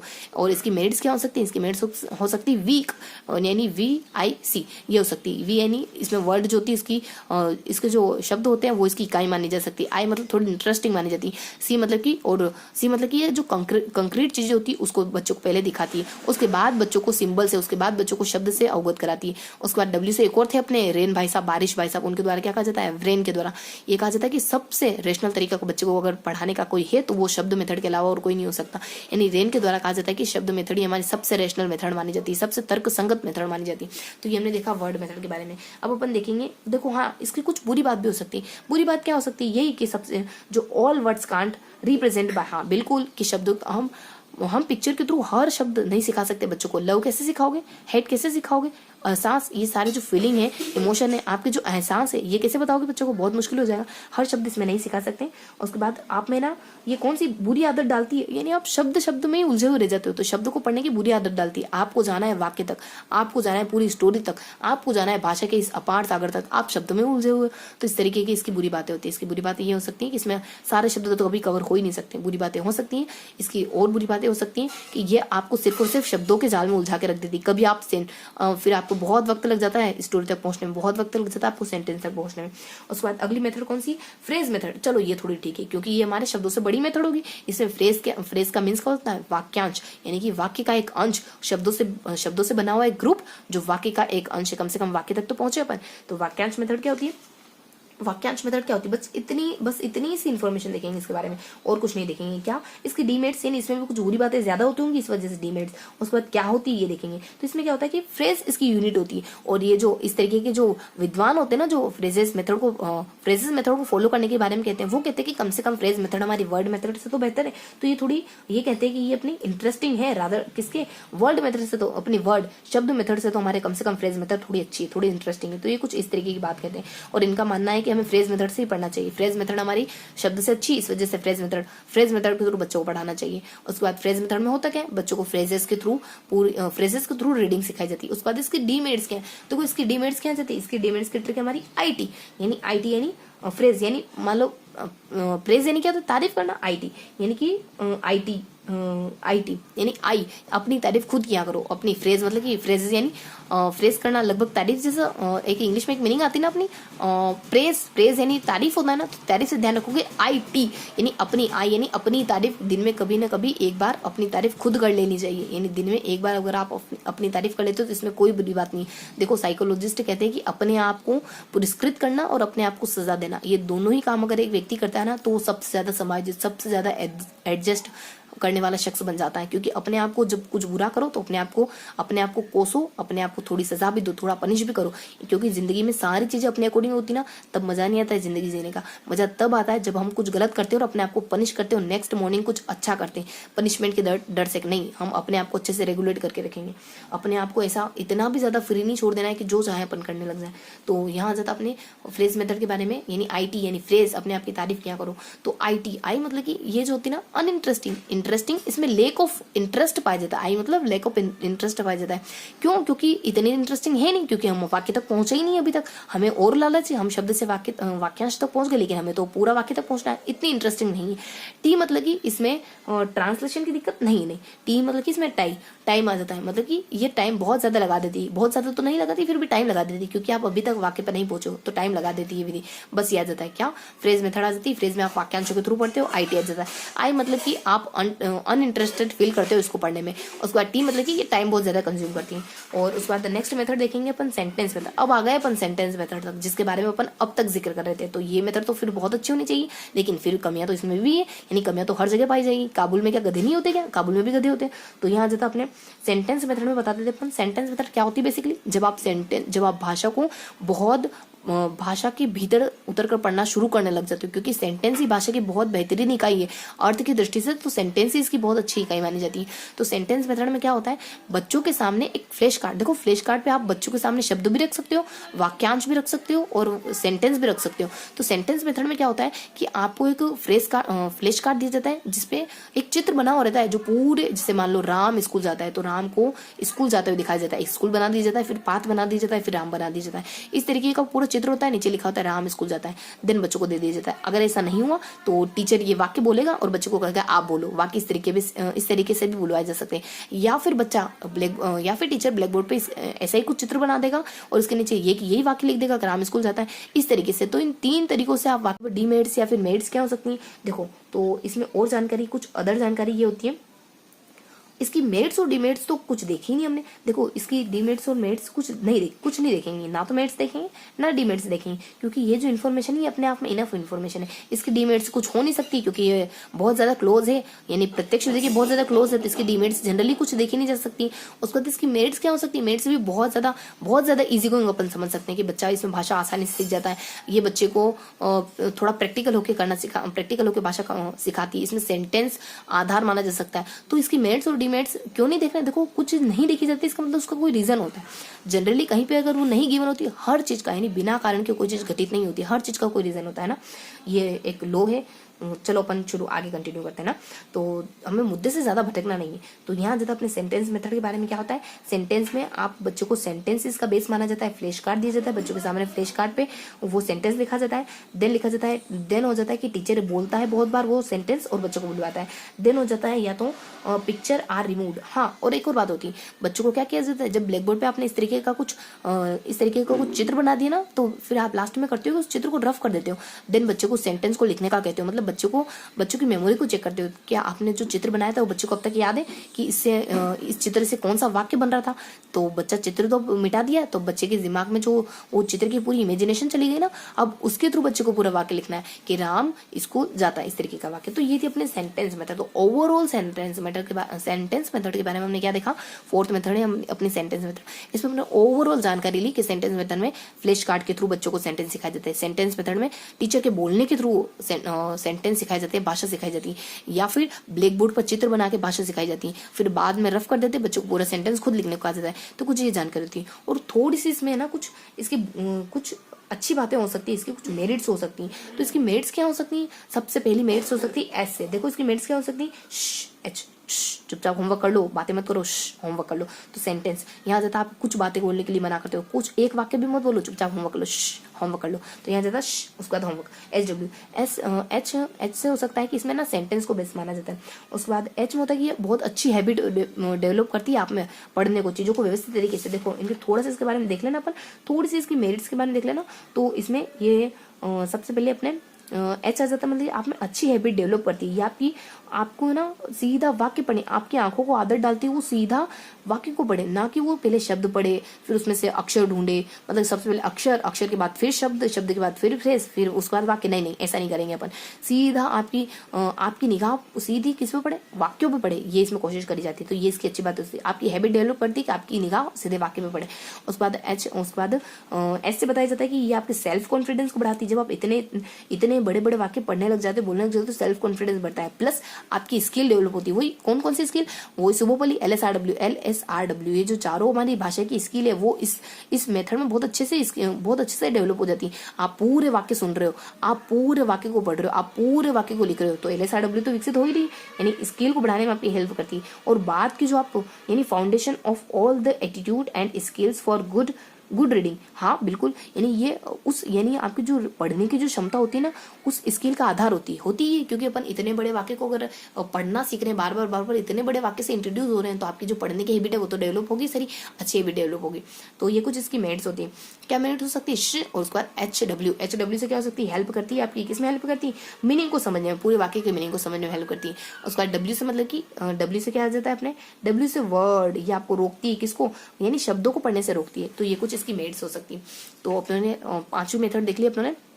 देखो पांचवी कैसे? क्योंकि सबसे पहले अल्फाबेट देखी, उसके बाद अपनों ने अल्फाबेट के बाद फिर अपन किस पे आए थे? फोनेटिक साउंड पर आए थे। उसके बाद अपन किस पे आए थे? वर्ड मेथड पर आए थे। उसके बाद शब्दों के बाद किस पे अपन? सेंटेंस के बारे में। तो ये अपनी चौथी मेथड है। चौथी मेथड में अपन ने देखा कि जो इसकी अदर जानकारी तो ले ली अपने, इसकी डीमेरिट्स क्या है, इसकी मेरिट्स क्या है। इसकी मेरिट्स, चुपचाप एक शब्द एक वाक्य मत बोलो, चुपचाप होमवर्क कर लो। मतलब कि एच से क्या जाता है? अच्छी हैबिट, आंखों को अच्छी हैबिट, आपकी आंखों की अच्छी हैबिट विकसित करती है। उसके बाद एच से बताया जाता है, एच से आप में अच्छी स्किल डेवलप करती है, यानी अच्छी तरीके से पढ़ने की स्किल डेवलप करती है। उसके बाद आप में सेल्फ कॉन्फिडेंस को बूस्ट करती है। उसके बाद HW मतलब कि HW आपने देखा, एच से क्या बताया जाता है? इसमें हैबिट तो डेवलप हो गई। उसके बाद हेल्प करती है आपके पूरे वाक्य का अर्थ समझने में हेल्प करती है। उसके बाद नेक्स्ट बताया जाता है WW मतलब कि ये रोकती है आपको वर्ल्ड, यानी आपको शब्दों को पढ़ने से रोकती है, कहती है नहीं शब्दों पे इस पे नहीं जाना है, आपको पूरे वाक्य पे बने रहना है। तो इस तरीके की मेथड होती है।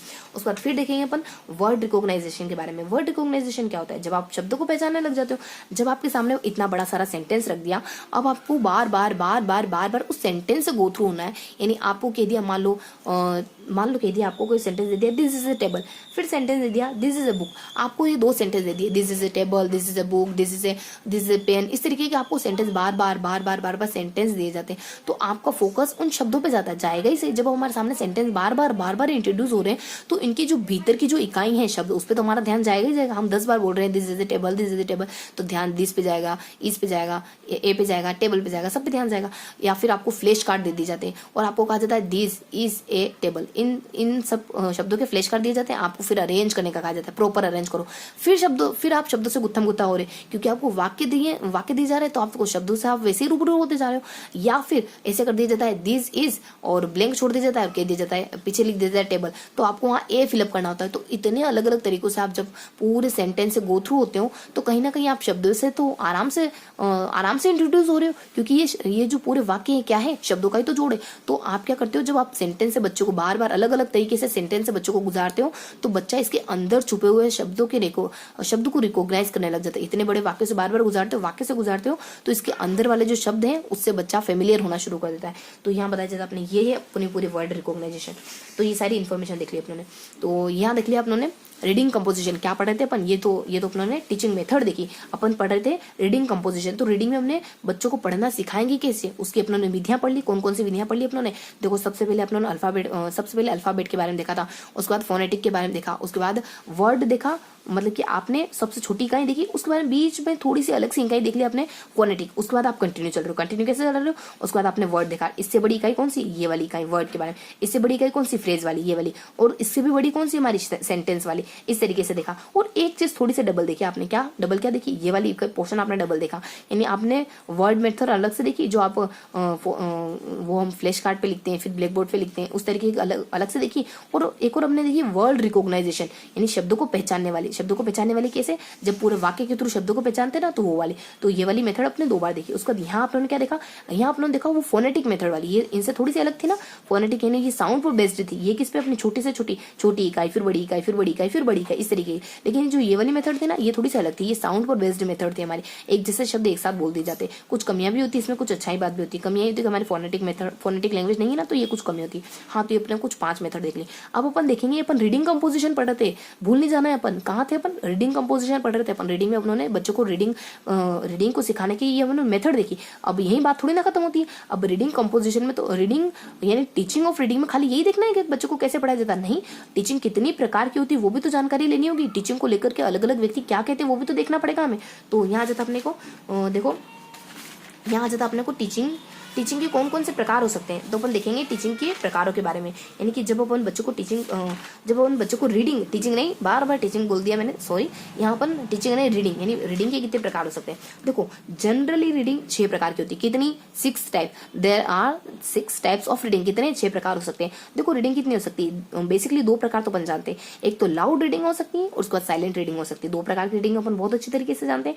उसके बाद इंटेंसिव और एक्सटेंसिव, ये रीडिंग जानते हो क्या? देखो, ये इंटेंसिव रीडिंग जब आप इंटरेस्ट के लिए चीजें पढ़ते हो, घंटों घंटों चीजें पढ़ते हो, समझ नहीं आ रहा है इसका मीनिंग क्या है, समझ नहीं आ रहा है इसका अर्थ क्या है, लेकिन डिक्शनरी नहीं उठाओगे। क्यों? क्योंकि आपको आसानी से स्टोरी समझ आ रही। क्यों? क्योंकि आपकी अंडरस्टैंडिंग लेवल वहां पे बहुत ज्यादा है। क्यों पढ़ रहे हो घंटे घंटों? क्योंकि रुचि आ रही। क्यों पढ़ रहे हो घंटे घंटों? क्योंकि रस आ रहा है, मजा आ रहा है पढ़ने में। कोई नोवेल, कोई उपन्यास, क्योंकि हम एग्जाम के डिप्रेशन में नहीं पढ़ रहे हैं, हम इस वजह से पढ़ रहे हैं कि हम हमारे चेहरे पर खुशी आ सके उसको पढ़ करके, हम एक प्लेजर फील कर पाए। 2 घंटे के बाद हम जब उठे, वो हमारे पसंद का, हमारी रुचि का नोवेल पढ़ करके उठे, तो हमारे चेहरे पर संतुष्टि का भाव आ सके, इस वजह से पढ़ रहे हैं। उसके बाद एक्सटेंसिव, डिप्रेस्ड होकर पढ़ रहे हैं, एग्जामिनेशन के डर में पढ़ रहे हैं क्योंकि पढ़ना पड़ रहा है, पढ़ रहे हैं क्योंकि पढ़ना नहीं, अगर नहीं पढ़े तो अच्छे मार्क्स नहीं आएंगे, पढ़ रहे हैं क्योंकि मन तो नहीं है, लेकिन कुछ करना है, जिंदगी में कुछ अचीव करना है, इस वजह से ये समस्या, इस वजह से दिक्कतें झेल रहे हैं। वो होती है एक्सटेंसिव रीडिंग, जब आपको पढ़ना पड़ता है। इंटेंसिव रीडिंग, जब आप पढ़ना पड़ता नहीं है, जब आपको यहाँ पे भी पढ़ना पड़ता है क्योंकि अपने आप को खुशी देनी है, अपने आप को अच्छा फील कराना है, इस वजह से पढ़ रहे हो। यहाँ पे अपने आप को जिंदगी में, आगामी जिंदगी में अपने आप को किसी अच्छे ओहदे पे देखना है, इस वजह से पढ़ रहे हो। तो ये दोनों प्रकार की अलग अलग रीडिंग होती है। और इंटेंसिव इंटरेस्ट के लिए, एक्सटेंसिव एग्जाम के डर में। और उसके बाद 2 और कुछ अलग से रीडिंग होती है, ये थोड़ी सी यूनिक सी होती है। एक तो लिटरेसी रीडिंग, या जब आप कोई साहित्य पढ़ते हो तो, और एक और होती है हमारे सप्लीमेंट्री। देखो, ये कुछ ज्यादा ये जनरली देखी नहीं जाती। सप्लीमेंट्री रीडिंग कोई पूरकता वाली रीडिंग होती है, जब आप कोई क्षतिपूर्ति करने के लिए पढ़ते हो, इस प्रकार की कोई रीडिंग होती है। ज्यादा जिक्र इसका होता नहीं, लेकिन हमें थोड़ा सा इसका नाम ध्यान रखना है। जब हमें चीजें बहुत ज्यादा बेहतरीन तरीके से पता ना चले ना, फिर भी हम चीजों को थोड़ा सा उसको होल्ड करके रखना है, ताकि कहीं भी उसका जिक्र आए तो वो हमें तुरंत से क्लिक हो जाए, है ना। तो ये कुछ इस तरीके की रीडिंग होती है। शायद कुछ अलग से रीडिंग होती होगी। तो कुछ कितने प्रकार की? 6 प्रकार की रीडिंग। सबसे पहले आप लाउड रीडिंग, उसके बाद साइलेंट रीडिंग, उसके बाद इंटेंसिव, उसके बाद एक्सटेंसिव। उसके बाद हमारे 2 कुछ अलग तरीके हो सकते हैं। कौन कौन से? एक तो लिटरेरी, या जब आप साहित्य पढ़ते हो वो वाली रीडिंग, साहित्य को आप किस तरीके से पढ़ते हो वो वाली रीडिंग हो जाती है। उसके बाद एक हमारी सप्लीमेंट्री रीडिंग होती है। तो कुछ 4 बेसिक तरीके होते हैं, उनको तो हम बेहतरीन तरीके से जानते हैं, इनसे हम इतने वाकिफ नहीं है। तो यहाँ देख लेते हैं अपन। अब इनमें से जो सबसे जो कुछ बहुत ज्यादा जिक्र होता है ना, उस रीडिंग का अपन कुछ फायदे और कुछ नुकसान देखेंगे। जैसे अपने सबसे ज्यादा जिक्र होता है लाउड रीडिंग का, सबसे ज्यादा जिक्र होता है अपने साइलेंट रीडिंग का। तो इसकी इन दोनों की, इनकी अच्छी बातें, इनकी बुरी बातें, इनकी अच्छी बातें, इनकी बुरी बातें, ये दोनों ही चीजें अपन कवर करेंगे। और फिर और क्या बच जाएगा फिर रीडिंग में पढ़ने के लिए? फिर हमारा थोड़ा सा पोर्शन बच जाएगा कि रीडिंग, जो हमारी टीचिंग ऑफ रीडिंग है, तो रीडिंग को लेकर के क्या क्या कोटेशन है, रीडिंग को लेकर आखिरकार जो हमारे विद्वान है वो रीडिंग को किस पलड़े में रख के तोलते हैं, यानी रीडिंग को क्या कहते हैं। हमारे मायने में तो रीडिंग यानी पढ़ना हो गया, लेकिन उनकी नजरों में, उनकी निगाह में रीडिंग क्या है, तो ये देखेंगे अपन। तो सबसे पहले अपन यहाँ देख लेते हैं लाउड रीडिंग की कुछ मेरिट्स देख लेंगे, उसके बाद लाउड रीडिंग की कुछ डीमेरिट्स देख लेंगे, उसके बाद अपन साइलेंट रीडिंग की कुछ मेरिट्स देख लेंगे और देन अपन साइलेंट रीडिंग की कुछ डीमेरिट्स देख लेंगे और कुछ अदर जानकारी भी आएगी हमारी, वो कुछ देख लेंगे अपन कि हम लाउड रीडिंग कब से पढ़ानी शुरू करनी चाहिए, मतलब लाउड रीडिंग के बारे में जो भी एक्स्ट्रा बातें बच जाएंगी ना वो थोड़ी सी देख लेंगे। उसके बाद साइलेंट रीडिंग के बारे में भी जो भी थोड़ी सी एक्स्ट्रा जानकारी, कोई परिभाषा है, कोई अदर जानकारी है वो आ जाएगी, वो थोड़ा सा अपन सेपरेटली देखेंगे। सबसे पहले अपन लाउड रीडिंग की अच्छी बातें बुरी बातें देख लेते हैं। देखो जब भी आप लाउडली पढ़ाते हो ना तब क्या अच्छी बातें निकल के आ सकती हैं। देखो लाउडली पढ़ाते हो तो आपके सामने इसकी मेरिट्स आ सकती हैं, जब आप लाउड पढ़ाते हो तो देखो इसकी मेरिट्स क्या हो सकती हैं। देख लेते हैं अपन लाउड रीडिंग की मेरिट के बारे में। तो देखो लाउड रीडिंग की मेरिट्स हमने यहाँ देख लेते अपन। हाँ, तो यहाँ जाता अपनी लाउड रीडिंग की मेरिट और डीमेरिट के बारे में। तो देखो ये अपनी लाउड रीडिंग की मेरिट्स है और ये अपनी लाउड रीडिंग की डीमेरिट्स है। क्या हो सकती है लाउड रीडिंग की डीमेरिट्स? देखो यहाँ हो सकता है अपने कि सूप, राई और टेस्ट। मैंने सूप बनाया तो तुम टेस्ट करके बताओ, राई डाली मैंने, टेस्ट करके बताओ कि कैसा लग रहा है। तो सूप, राई और टेस्ट आ जाता है। सूप, राई और टेस्ट, यानी कि सूप में राई डाली है तो टेस्ट करके बताओ। अपनी लाउड रीडिंग की लाउडली पूछ रहे हो, मैंने सूप में राई डाली तो कैसा टेस्ट ला रहा है बताओ, जल्दी बताओ, लाउडली, यानी बहुत एक्साइटेड होकर पूछ रहे हो। और यहाँ डीमेरिट्स आ जाती है कि देखो सी देखो और थोड़ा सा सेको उसको, थोड़ा अच्छा नहीं लग रहा है, थोड़ी सी राई को सेको तब जाके वो अच्छी लगेगी, तो तब जाके उसका टेस्ट अच्छा आएगा। तो थोड़ा सा ट्रिकी तरीके से देखेंगे तो चीज़ें हमें लंबे समय तक याद रहेगी। तो यहाँ जाता अपने देखो सूप मतलब कि SVP, उसके बाद RAI और टेस्ट TAST टेस्ट, मतलब ऐसे क्या हो सकता है? ऐसे हो सकता है कि आपको सेल्फ कॉन्फिडेंस को बढ़ाती है, V से आपकी वोकेबुलरी को बढ़ाती है, P से प्रोनाउंसिएशन अच्छा कर देती है, R से आर्टिकुलेशन यानी अभिव्यक्ति अच्छी कर देती है, उसके बाद A से R से आपकी देखो R से क्या अच्छी कर सकती है? R से आपकी राइम को, आपकी रिदम को, लय को अच्छा करती है और मतलब कि लय, गति, यति इन सब के बारे में आपको इंट्रोड्यूस कराती है। A से आर्टिकुलेशन यानी आपकी अभिव्यक्ति को बहुत अच्छा कर देती है। उसके बाद I से इंटोनेशन आपकी हाव भाव, आपको हाव भाव से पढ़ना सिखाती है। टेस्ट मतलब कि बच्चों को टेस्ट लगा देती है, बच्चों को स्वाद लगा देती है पढ़ने का, यानी बच्चा पढ़ने में रुचि लेने लग जाता है। तो ये था अपना पूरा सूप, राई में सूप आ जाता है। तो राई में सूप और फिर राई में सूप और टेस्ट, तो राई में सूप और टेस्ट इसकी मेरिट्स बता दी। आर से मतलब कि इसमें राइम आ जाता है। उसके बाद ए से मतलब कि इसमें ए से बता दी जाता है इसमें एंटोनेशन यानी हाव भाव आ जाता है। और आई से आ जाता है अपने, आई से अपना आ जाता है आई से, इसमें देखो आई से क्या आता है, इसमें आई से रिप्रेजेंट कर रहा है ना, ये आई से रिप्रेजेंट करता है ये आपकी इंटोनेशन को। हाँ, आई से ही तो इंटोनेशन आता है ना, तो आई से अपने इंटोनेशन को, आर से तो अपनी आर से रिप्रेजेंट करता है ये अपने राइम को, आर से रिप्रेजेंट करता है राइम को, मतलब कि आपकी राइम अच्छी बना देगी। ए से रिप्रेजेंट करता है एंटोनेशन को, हाव भाव को अच्छा बना दे। आई आपको रिप्रेजेंट करता है सॉरी बार ई से इंटोनेशन को रिप्रेजेंट करता है, ठीक है। उसके बाद ए से आर्टिकुलेशन को, आपके हाव भाव को, और आई से आपकी आर्टिकुलेशन को, आर्टिकुलेशन का मीन्स होता है अभिव्यक्ति करना, तो आर्टिकुलेशन को। उसके बाद आई से इंटोनेशन को, इंटोनेशन मतलब कि आपके हाव भाव को, तो ये होगी अपनी राई। उसके बाद सूप से मतलब कि आपको सेल्फ कॉन्फिडेंस को बढ़ाती है। उसके बाद वी से आपकी वोकेबुलरी को बढ़ा देती है, बी से आपके प्रोनाउंसिएशन को बढ़ा देती है।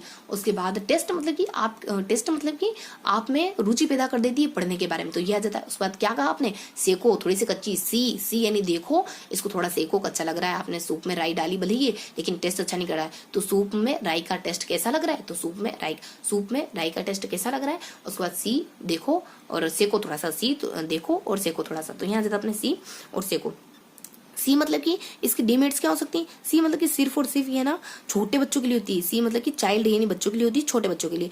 उसके बाद यहाँ आ जाती है एस से अपने, एस से मतलब कि एस से स्टूडेंट यानी उन बच्चों के लिए नहीं है जो शाय हैं, शर्मीले हैं।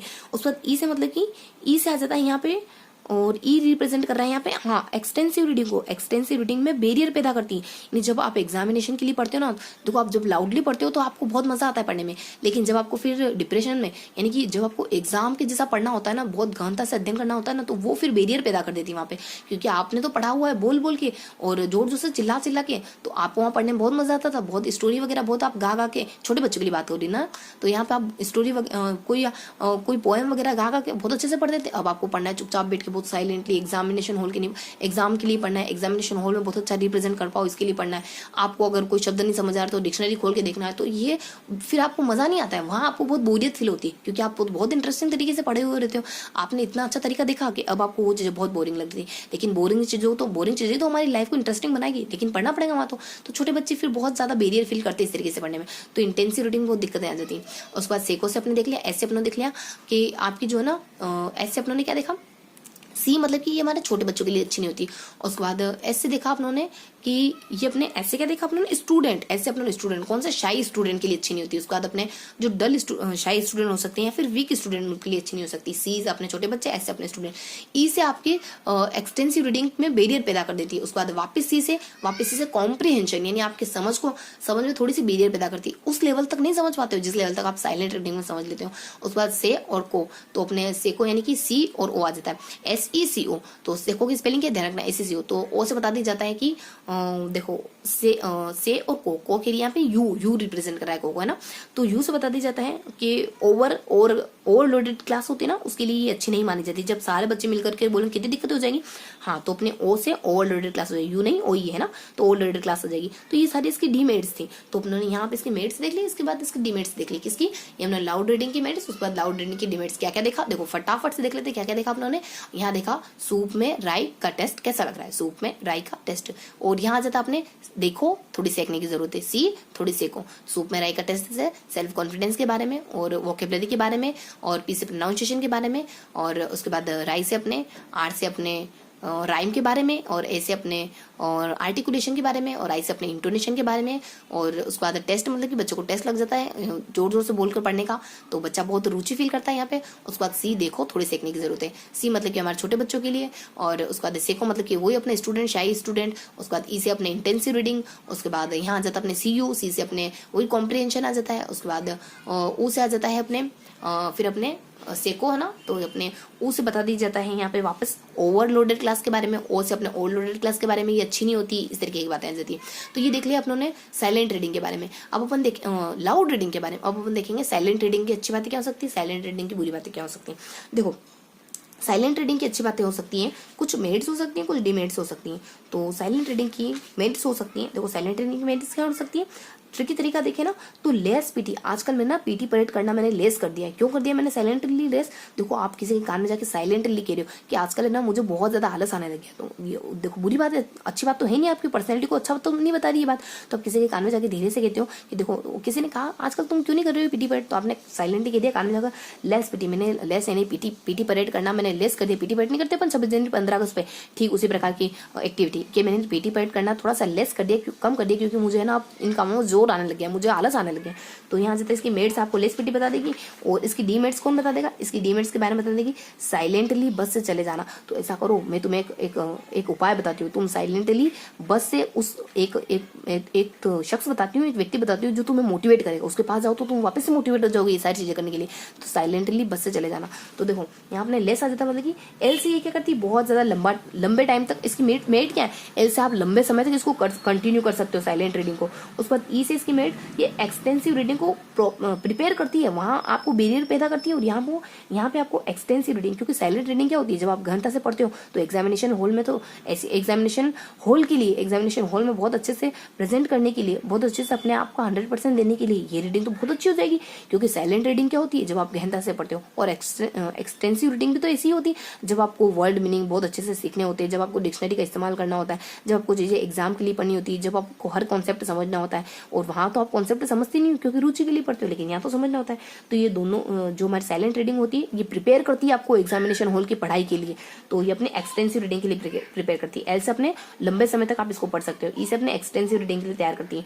उसके बाद एस से मतलब कि आपके सेल्फ कॉन्फिडेंस को बढ़ाएगी। जब आप साइलेंटली 1 घंटे 2 घंटे पढ़ के उठते हो ना बहुत अच्छे से गहराई से, तो आपका सेल्फ कॉन्फिडेंस वैसे भी बूस्ट हो जाता है।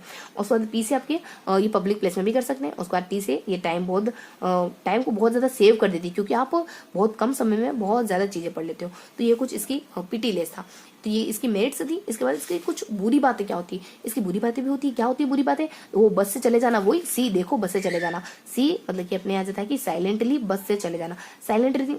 बी से क्या हो सकता है, बी से देखो बिगिनर जो बच्चे होते हैं ना उनके लिए अच्छी नहीं हो सकती। अभी अभी बेचारे पढ़ना सीखे, आपने उनको कह दिया कि चुपचाप किताब लो, छोटे छोटे बच्चे हैं चुपचाप किताब लो और पढ़ते जाओ। बेचारों बच्चों को तो यही पता नहीं चलेगा कि टीचर कहना क्या चाह रही है, यानी कि पढ़ते कैसे हैं, उनको तो पता ही नहीं साइलेंट रीडिंग का मीन्स क्या होता है। वो तो जोर जोर से कहानी कविता करना जानते हैं, छोटे बच्चों के लिए बहुत अच्छी नहीं होती। उसके बाद यू से मतलब कि अपर क्लास के बच्चों के लिए ही सिर्फ और सिर्फ अच्छी है, तो ये इसकी बैरियर, ये इसकी डीमेरिट्स हो गई। ऐसे मतलब कि आपके सेंसरी ऑर्गन इसमें सारे इस्तेमाल नहीं होते, सिर्फ और सिर्फ आपकी आंखें चलती हैं, आंखें मूव करती है, जिसमें बच्चा बिल्कुल छोटा बच्चा बिल्कुल अनइंटरेस्टेड फील करता है। उसके बाद बस और सी से बता दिया जाता है चेक। इसमें आप चेक नहीं कर सकते हो कि बच्चा पढ़ रहा है किसी और के ख्यालों में खोया हुआ है ना। और यहाँ आ जाता अपने और आ जाता अपने यू से अनइंटरेस्टेड हो गया, सी से अपने चेक के बारे में देख लिया। तो ये सारी बातें देख ली। साइलेंटली बस से चले जाना, बी से अपने बिगिनर के लिए अच्छी नहीं होती। उसके बाद यू से हमारी यू से होते इसको ओपन बस, उसे अपनी अनइंटरेस्टिंग, यू से अपनी अनइंटरेस्टिंग हो सकती है, बी से अपने बैरियर सॉरी बी से अपने बिगिनर यानी छोटे बच्चों के लिए अच्छी नहीं हो सकती, और यू से अपने अनइंटरेस्टिंग हो सकती है। उसके बाद ऐसे बता दी जाता है इसमें कि आपके सारे सेंसरी ऑर्गन का इसमें इस्तेमाल नहीं हो सकता है।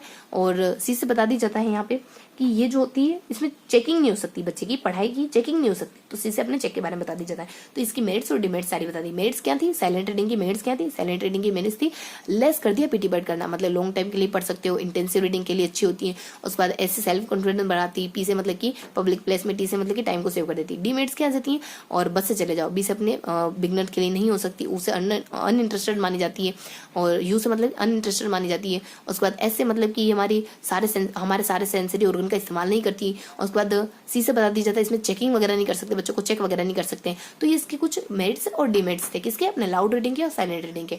लाउड रीडिंग के मेरिट्स और डिमेरिट्स देखिए, साइलेंट रीडिंग के मेरिट्स और डिमेरिट्स देखिए। अब अपन देखते हैं कुछ अदर जानकारी देख लेते हैं। कुछ अदर जानकारी क्या है, यानी रीडिंग कंपोजिशन के बारे में कुछ अदर जानकारी क्या है। अब अदर जानकारी लास्ट में बच जाती है हमारी कुछ डेफिनेशन, कुछ परिभाषाएं। कौन आ जाता है कुछ परिभाषाएं देने के लिए, और यहाँ आ जाता है अपने लाउड रीडिंग के बारे में कुछ अदर जानकारी, और उसके बाद साइलेंट रीडिंग के बारे में कुछ अदर जानकारी, और उसके बाद अपन देखेंगे रीडिंग की अदर जानकारी। अभी तो इनके मेरिट्स और डिमेरिट्स देखिए ना, तो इनकी भी तो कुछ इन्फॉर्मेशन होती होगी, तो थोड़ी सी अदर सी इन्फॉर्मेशन देख लेते हैं। अब उसके बाद अपन अल्टीमेटली देखेंगे रीडिंग की कुछ अलग से इन्फॉर्मेशन देखेंगे। तो इनकी अपन इन्फॉर्मेशन देख लेते हैं लाउड रीडिंग की। देखो, लाउड रीडिंग ऐसा मानते हैं कि जब बच्चों को अच्छे से पढ़ना आ जाए ना, उसके 2 महीने बाद आप लाउड रीडिंग पढ़ाना शुरू करो।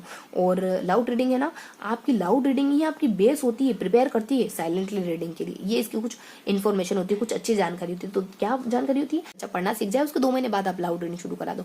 और इन्फॉर्मेशन आ जाती है कि लाउड रीडिंग ही हमारी साइलेंट रीडिंग का बेस होती है। बाकी आप लाउड रीडिंग से बच्चे के नॉलेज को टेस्ट कर सकते हो, क्योंकि बोलेगा तो आप बच्चे की बोलने की जो क्षमता है उसको टेस्ट कर सकते हो। ये तो इसकी मेरिट्स में ही कवर हो जाती है हमारी। और आप एक्सप्रेशन वगैरह ये तो हमने पहले ही देख लिया है, तो कुछ अदर इन्फॉर्मेशन आ जाती है। उसको साइलेंट रीडिंग की अदर इन्फॉर्मेशन क्या है, साइलेंट रीडिंग की अदर इन्फॉर्मेशन एक कोटेशन है, मेहता साहब का एक कोटेशन है।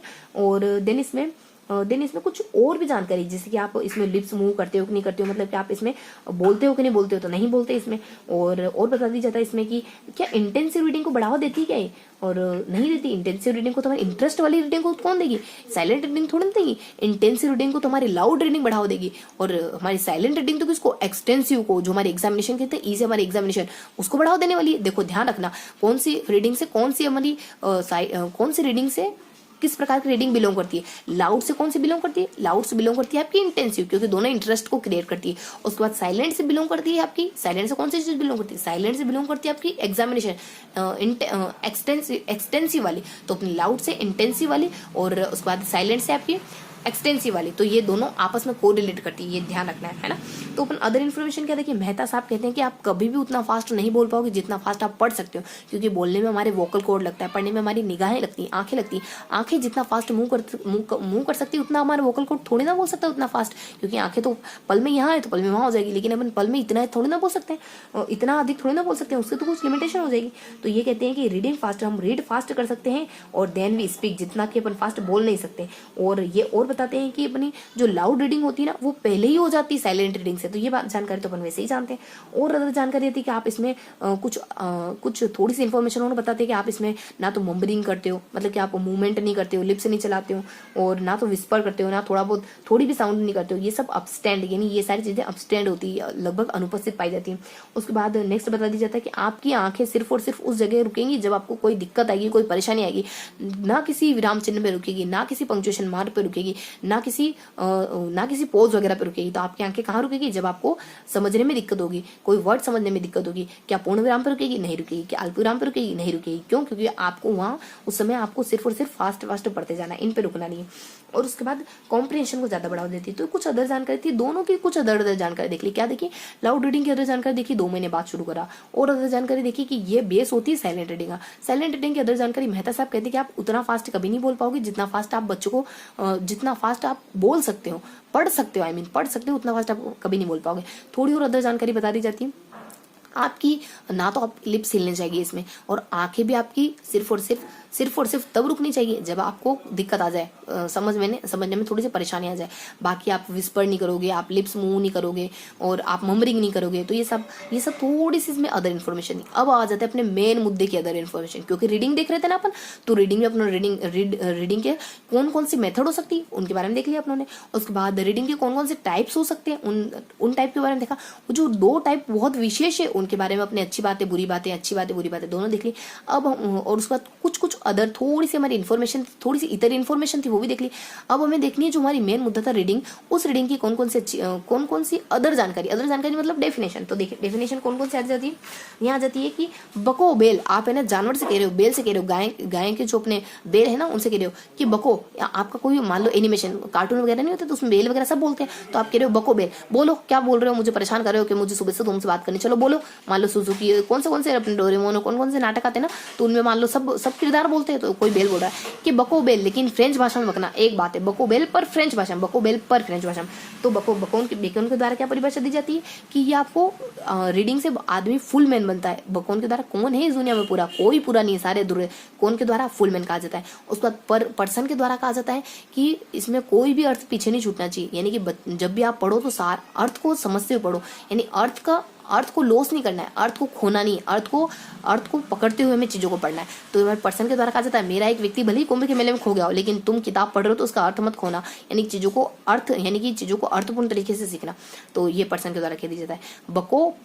बको बेल पर फ्रेंच भाषा में बेल के द्वारा कह दिया जाता है कि आपको एक गाइड की जरूरत हो। बेल के द्वारा कह दिया जाता है आपको एक गाइड की जरूरत होगी यहाँ चीजों को समझने के लिए और उसके बाद पढ़ने के लिए, क्योंकि आपको बताने वाला कोई होना चाहिए ना कि आप ये गलत पढ़ रहे हो, सही पढ़ रहे हो। और उसके बाद फ्रेंच भाषा में पढ़ना। फ्रेंच मतलब कि फ्रेंच भाषा कहती है कि जब आपके सामने सारी चीजें अनकवर हो जाती है, जब आपके सामने जो भी लिखा होता है ना उसका मीन्स आपको पूरा क्लियर हो जाता है, तो ये हमारी रीडिंग कहलाएगी। तो कुछ 4 परिभाषा दी जाती है बको बेल पर फ्रेंच भाषा में। बकोन के द्वारा कौन है इस दुनिया में पूरा, full man, reading full man वाला देती है। पर्सन के द्वारा मेरा एक व्यक्ति कुंभ के मेले में खो गया, लेकिन तुम अर्थ मत खोना, जब अर्थ नहीं खोया जाता है वही हमारी रीडिंग कहलाती है। पर फ्रेंच भाषा में पर तो क्या फ्रेंच यानी कि हमारी जो भाषा है फ्रेंच भाषा, वो कहती है कि अनकवर, यानी जब सारी चीजें अनकवर हो जाए तब हमारी रीडिंग कहलाएगी। उसके बाद बको बेल के द्वारा कह दिया जाता है कि गाइड की जरूरत होती है, यानी कि आपको गाइड करने वाला कौन है, आपको गाइड यानी कि जानवरों को गाइड करने की जरूरत होती है। आप तो शख्स हो, इंसान हो, यानी एक पूरी शख्सियत हो अपने आप में, तो आपको गाइड करने की जरूरत नहीं पड़नी चाहिए, आपको रेगुलेट करने की जरूरत नहीं पड़नी चाहिए कि उठो 4 बजे उठो, 3 बजे 2 बजे उठो, मतलब कि सो मत। दिन की बात हो रही ना कि दिन में आप नींद मत निकालो, 2 बजे सो मत, पढ़ाई करो, यानी कि जब सारे व्यक्ति सो रहे होते हैं भरी दोपहरी में तब तुम्हें पढ़ना है ना। तो इस तरीके से आपको गाइड करने की जरूरत नहीं होती। तो कुछ ये परिभाषाएं आ जाती है। तो ये हमने पूरा ही जो 4 कॉन्सेप्ट हमें पढ़ने थे वो 4 कॉन्सेप्ट हमने कवर कर लिए। कौन कौन से कॉन्सेप्ट कवर करे, तो फटाफट से अपन क्विक रिवीजन देखे ना, तो अपन फटाफट से क्विक रिवाइज कर लेते हैं कि हमने क्या क्या देखा। देखो तो फटाफट से अपन थोड़ा सा ओरली रिवाइज कर लेते हैं, देन अपन रिटर्न लिखते हैं। हमने क्या क्या देखा, हमने देखा रीडिंग टीचिंग कंपोजिशन के बारे में, और टीचिंग रीडिंग के बारे में, टीचिंग ग्रामर के बारे में, और उसके बाद यहाँ आपने देखा टीचिंग वोकेबलरी के बारे में, यानी टीचिंग ऑफ इन 4 कॉन्सेप्ट के बारे में देखा, और इन सब के बारे में थोड़ी सी इन्फॉर्मेशन देखी। तो फटाफट से देख लेते हैं अपन क्या क्या देखा। यानी यहाँ देखा अपनों ने टीचिंग ऑफ कंपोजिशन के बारे में, यानी टीचिंग ऑफ कंपोजिशन के बारे में।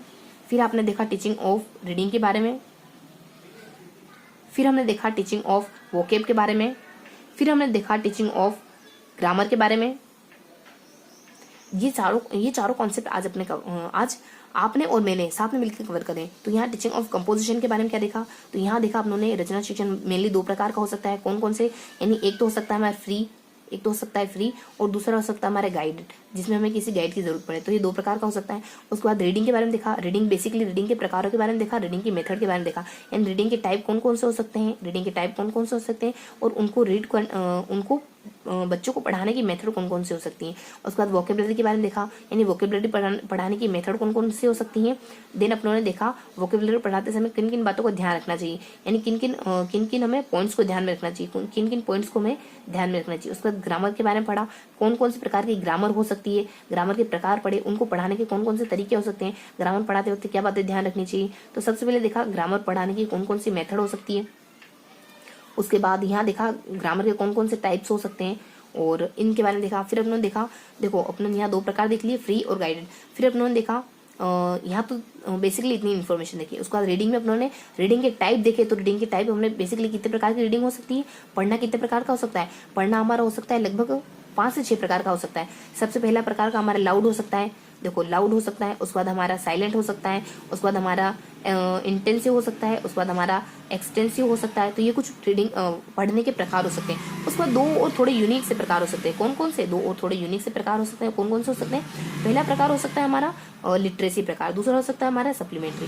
तो ये कुछ हमारे 6 प्रकार हो सकते हैं पढ़ने के, यानी हमारा ये हो सकता है लाउड, ये हो सकता है हमारा साइलेंट, ये हो सकता है हमारा इंटेंसिव, ये हो सकता है हमारा एक्सटेंसिव, फिर हमारा हो सकता है लिटरेरी, फिर हो सकता है हमारे एसे, लिटरेरी के बाद ऐसे हमारा सप्लीमेंट्री।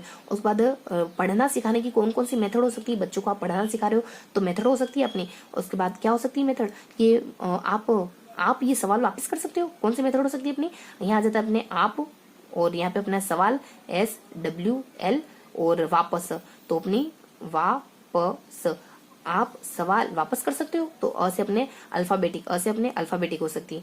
और उसके बाद अ से अपने अल्फाबेटिक, उसके बाद पी से अपने फोनेटिक वाली हो सकती है। उसके बाद एस से अपनी सेंटेंस मेथड हो सकती है, एस से अपनी सेंटेंस, और डब्ल्यू से अपनी वर्ड मेथड हो सकती है।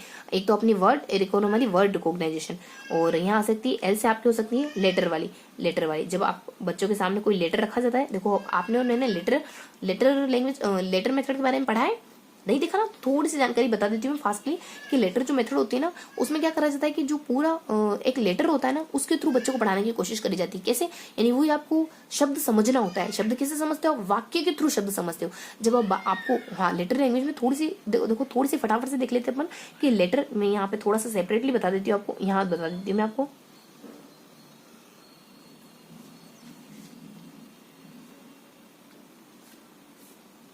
हाँ, तो थोड़ा सा इधर अपन सेपरेटली देख लेते हैं।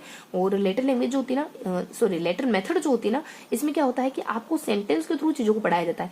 सेंटेंस के थ्रू, यानी आपके सामने पूरा इसकी इकाई जो होती है ना, वो सेंटेंस मानी जाती है। लेटर वैसे इकाई तो लेटर ही होती है, लेकिन बच्चों को सेंटेंस के थ्रू पढ़ाते हैं। यानी पूरा आपके सामने जब वाक्य रखेंगे, उसमें आप लेटर के बारे में, इस लेटर के बारे में, इस लेटर के बारे में, इस लेटर के बारे में, इस लेटर के बारे में, यानी एक लेटर के बारे में पढ़ना सीख जाओगे। अरे सॉरी, थोड़ी सी मिस्टेक हो गई, लेटर सेंटेंस नहीं, इसकी जो इकाई होती है वो क्या होती है, इसकी इकाई हमारे वर्ड होती है। मेरे दिमाग में जहन में ये रह गया कि अपन वर्ड मेथड के बारे में पढ़ रहे, नहीं अपन तो लेटर के बारे में पढ़ रहे ना, तो इसकी इकाई हो सकती है, इससे जो जस्ट बड़ी इकाई है ना वो हो सकती है, यानी वर्ड इसकी जो इकाई हो सकती है, इसका बेस हो सकता है वो वर्ड हो सकता है। आप एक शब्द रखोगे तो ये पूरा मान लो एक शब्द था, इसमें हमारे 4 लेटर इस्तेमाल हुए, 1 2 3 4। तो ये जब बच्चा हमारे शब्द के बारे में सीखेगा ना, तो इनके भीतर इस्तेमाल होने वाले लेटर्स के बारे में भी अवगत हो जाएगा, इनसे परिचित हो जाएगा। और जब इनसे परिचित हो जाएगा तब वो बच्चा आराम से शब्द पढ़ना सीख जाएगा। इनके अंदर के कंपोनेंट से परिचित हो गया तो पूरे वर्ड को आराम से पढ़ना सीख जाएगा। तो इस तरीके की मेथड होती है, यानी इससे जो जस्ट बड़ी इकाई होती है वो इसका बेस मानी जाती है। इस तरीके की कुछ मेथड होती है। और इसमें ऐसा मानना होता है कि बहुत सारे शब्द दिए जाते हैं, मान लो बैग है, मान लो बुक है, इस तरीके से अलग अलग शब्द दिए जाते हैं। मान लो पेन है, इस तरीके से शब्द दिए जाते हैं। इन शब्दों से बच्चों को इनके अंदर छुपे वाले जो अक्षर हैं, जो लेटर हैं, उनको सीखना होता है। और ये जरूरी नहीं है कि ये जो सारे शब्द अल्फाबेटिक क्रम से पढ़े जाए, मतलब कि ये जरूरी नहीं है कि ये शब्द व्यवस्थित रूप से क्रम से पढ़े जाए, ये जरूरी नहीं होता। इसमें क्रम जरूरी नहीं होता है, किसी भी क्रम से पढ़ो, आपको तो इनके अंदर के लेटर पे ध्यान देना है। तो इसमें ना क्रम निश्चित नहीं होता है, और इसमें ना टाइम भी निश्चित नहीं होता है, यानी कि इसमें टाइम की इतनी पाबंदी नहीं होती। इस तरीके की कुछ थोड़ी सी इन्फॉर्मेशन होती है, यानी इसमें आपको क्रम निश्चित नहीं होता है, इसमें कोई क्रम निश्चित नहीं होता है, यानी ऑर्डर निश्चित नहीं होता है, ऑर्डर। और टाइम की इतनी पाबंदी नहीं होती कि आपको इतने टाइम में इतने लेटर देखने ही है, ऐसा कुछ नहीं होता है। यानी आपके समय की पाबंदी इसमें नहीं होती और क्रम की पाबंदी भी नहीं होती। तो कुछ इस तरीके से हमारे लेटर मेथड थी। तो यहाँ लेटर मेथड के बारे में अपने थोड़ी सी जानकारी लेनी थी, वो ले ली क्या कि लेटर मेथड में आपको जो शब्द होंगे उनके थ्रू उनके भीतर छुपे हुए लेटर को समझना होगा। इसमें आपको टाइम की पाबंदी नहीं होती, मे भी टाइम की, चलो फिर भी अपन टाइम को स्किप रखते हैं। टाइम को मेरे को थोड़ा सा लग रहा है कि टाइम, चलो अपन में भी टाइम को स्किप रखते हैं। इसमें ऑर्डर की तो इसी कोई रिस्ट्रिक्शन होती नहीं, बिल्कुल भी ऑर्डर की तो होती नहीं। आप किसी भी ऑर्डर से जो शब्द दिए जाते हैं ना, मैं आपको नेक्स्ट वीडियो में कवर करती हूँ, क्लियर करूंगी कि इसमें टाइम का इशू होता है या नहीं होता है। बहुत जगह बताया भी गया, बहुत जगह नहीं भी बताया गया, तो मैं बिल्कुल कंक्रीट चीजों को व्यवस्थित देखूंगी और फिर आपको नेक्स्ट वीडियो में प्रॉपर क्लियर करती हूँ ना, क्योंकि अभी थोड़ा सा मेरे को खुद को भी डाउट है इस पर, तो अपने क्रम के बारे में बता देती हूँ। इसमें जो हमारे शब्द होते हैं ना, ये जो शब्द होते हैं, इनको कोई प्रॉपर वे में पढ़ना इतना मायने नहीं रखता है, सिर्फ और सिर्फ हमें शब्दों को पढ़ना मायने रखता है इसमें। तो ये इस तरीके की कुछ हमारी वर्ड मेथड होती है, लेटर मेथड होती है। तो ये हमारी थोड़ी लेटर मेथड के बारे में थोड़ी सी जानकारी थी जो हमने देखी नहीं थी, तो यहाँ कवर कर लिया। और फिर अपने बताया जाता है एल से अपने वर्ड रिकॉग्नाइजेशन यानी वर्ड रिकॉग्नाइजेशन मेथड के बारे में बताया जाता है। उसके बाद पी से बताया जाता है अपने फोनेटिक मेथड देख लिया अपनों ने, और पी से अपनी देखो पी से अपने ने एक अल्फाबेटिक मेथड, ऐसे अपने अल्फाबेटिक देख लिया, ठीक है। पी से अपने फोनेटिक देख लिया, ऐसे अपने सेंटेंस देख लिया। डब्ल्यू से अपनों ने वर्ड मेथड के बारे में देख लिया, ऐसे अपने लेटर मेथड के बारे में देख लिया। और फिर अपनों ने फिर पी से देखो एक और आ जाती है अपनी, पी से एक फोनेटिक मेथड आती है, और एक और पी से, चलो पी से तो ट्रिक के लिए होगा मे बी, पी से अपनी साइलेंट आ जाता है, चलो। और एस से आ जाता है अपने सेंटेंस मेथड के बाद, सेंटेंस मेथड के बाद एक मेथड होती है अपनी स्टोरी मेथड। हाँ, एक मेथड होती है अपनी स्टोरी मेथड, जब पूरे वाक्य के थ्रू बच्चों, पूरी स्टोरी के थ्रू बच्चों को रीडिंग सिखाई जाती है, वो इस तरीके की हमारी मेथड होती है। उसके बाद फिर वोकेबलरी के बारे में, वोकेबलरी पढ़ाने की कौन कौन सी मेथड हो सकती है बच्चों को, वोकेबलरी पढ़ाने की भी कुछ मेथड्स हो सकती है। जैसे कि हमारे एस टी से धर दूं तो यहाँ जाता है कि अपने एस से अपनी सिमिलर मेथड हो सकती है। उसके बाद टी से अपनी ट्रांसलेशन मेथड हो सकती है। और एस टी सी धर दूं, पढ़ाना आपने एस टी सी से अपनी कॉन्ट्रास्ट मेथड हो सकती है। और उसके बाद धर दूं डी से मेथड हो सकती है अपनी और डेरिवेशन, जब उत्पत्ति बता के वोकेबलरी पढ़ाओगे। और उसके बाद आर से मेथड हो सकती है रेफरेंस मेथड। उसके बाद फिर अपने डी से मेथड हो सकती है डायरेक्ट मेथड। और धर दूं ऊ से अपनी मेथड हो सकती है यूजफुलनेस वाली मेथड। तो ये सारी मेथड अपने कवर करी। उसके बाद वोकेबलरी पढ़ाते वक्त कुछ बातें ध्यान रखनी होती है, वो अपने देख ली थी। उसके बाद ग्रामर पढ़ाने की कुछ मेथड के बारे में देखा, तो ग्रामर पढ़ाने की कौन कौन सी मेथड हो सकती है, इसके क्या क्या टाइप हो सकते हैं। इसकी हमारी इंडक्टिव यानी कि आगमन मेथड हो सकती है। उसके बाद डिडक्टिव यानी कि हमारी निगमन विधि हो सकती है।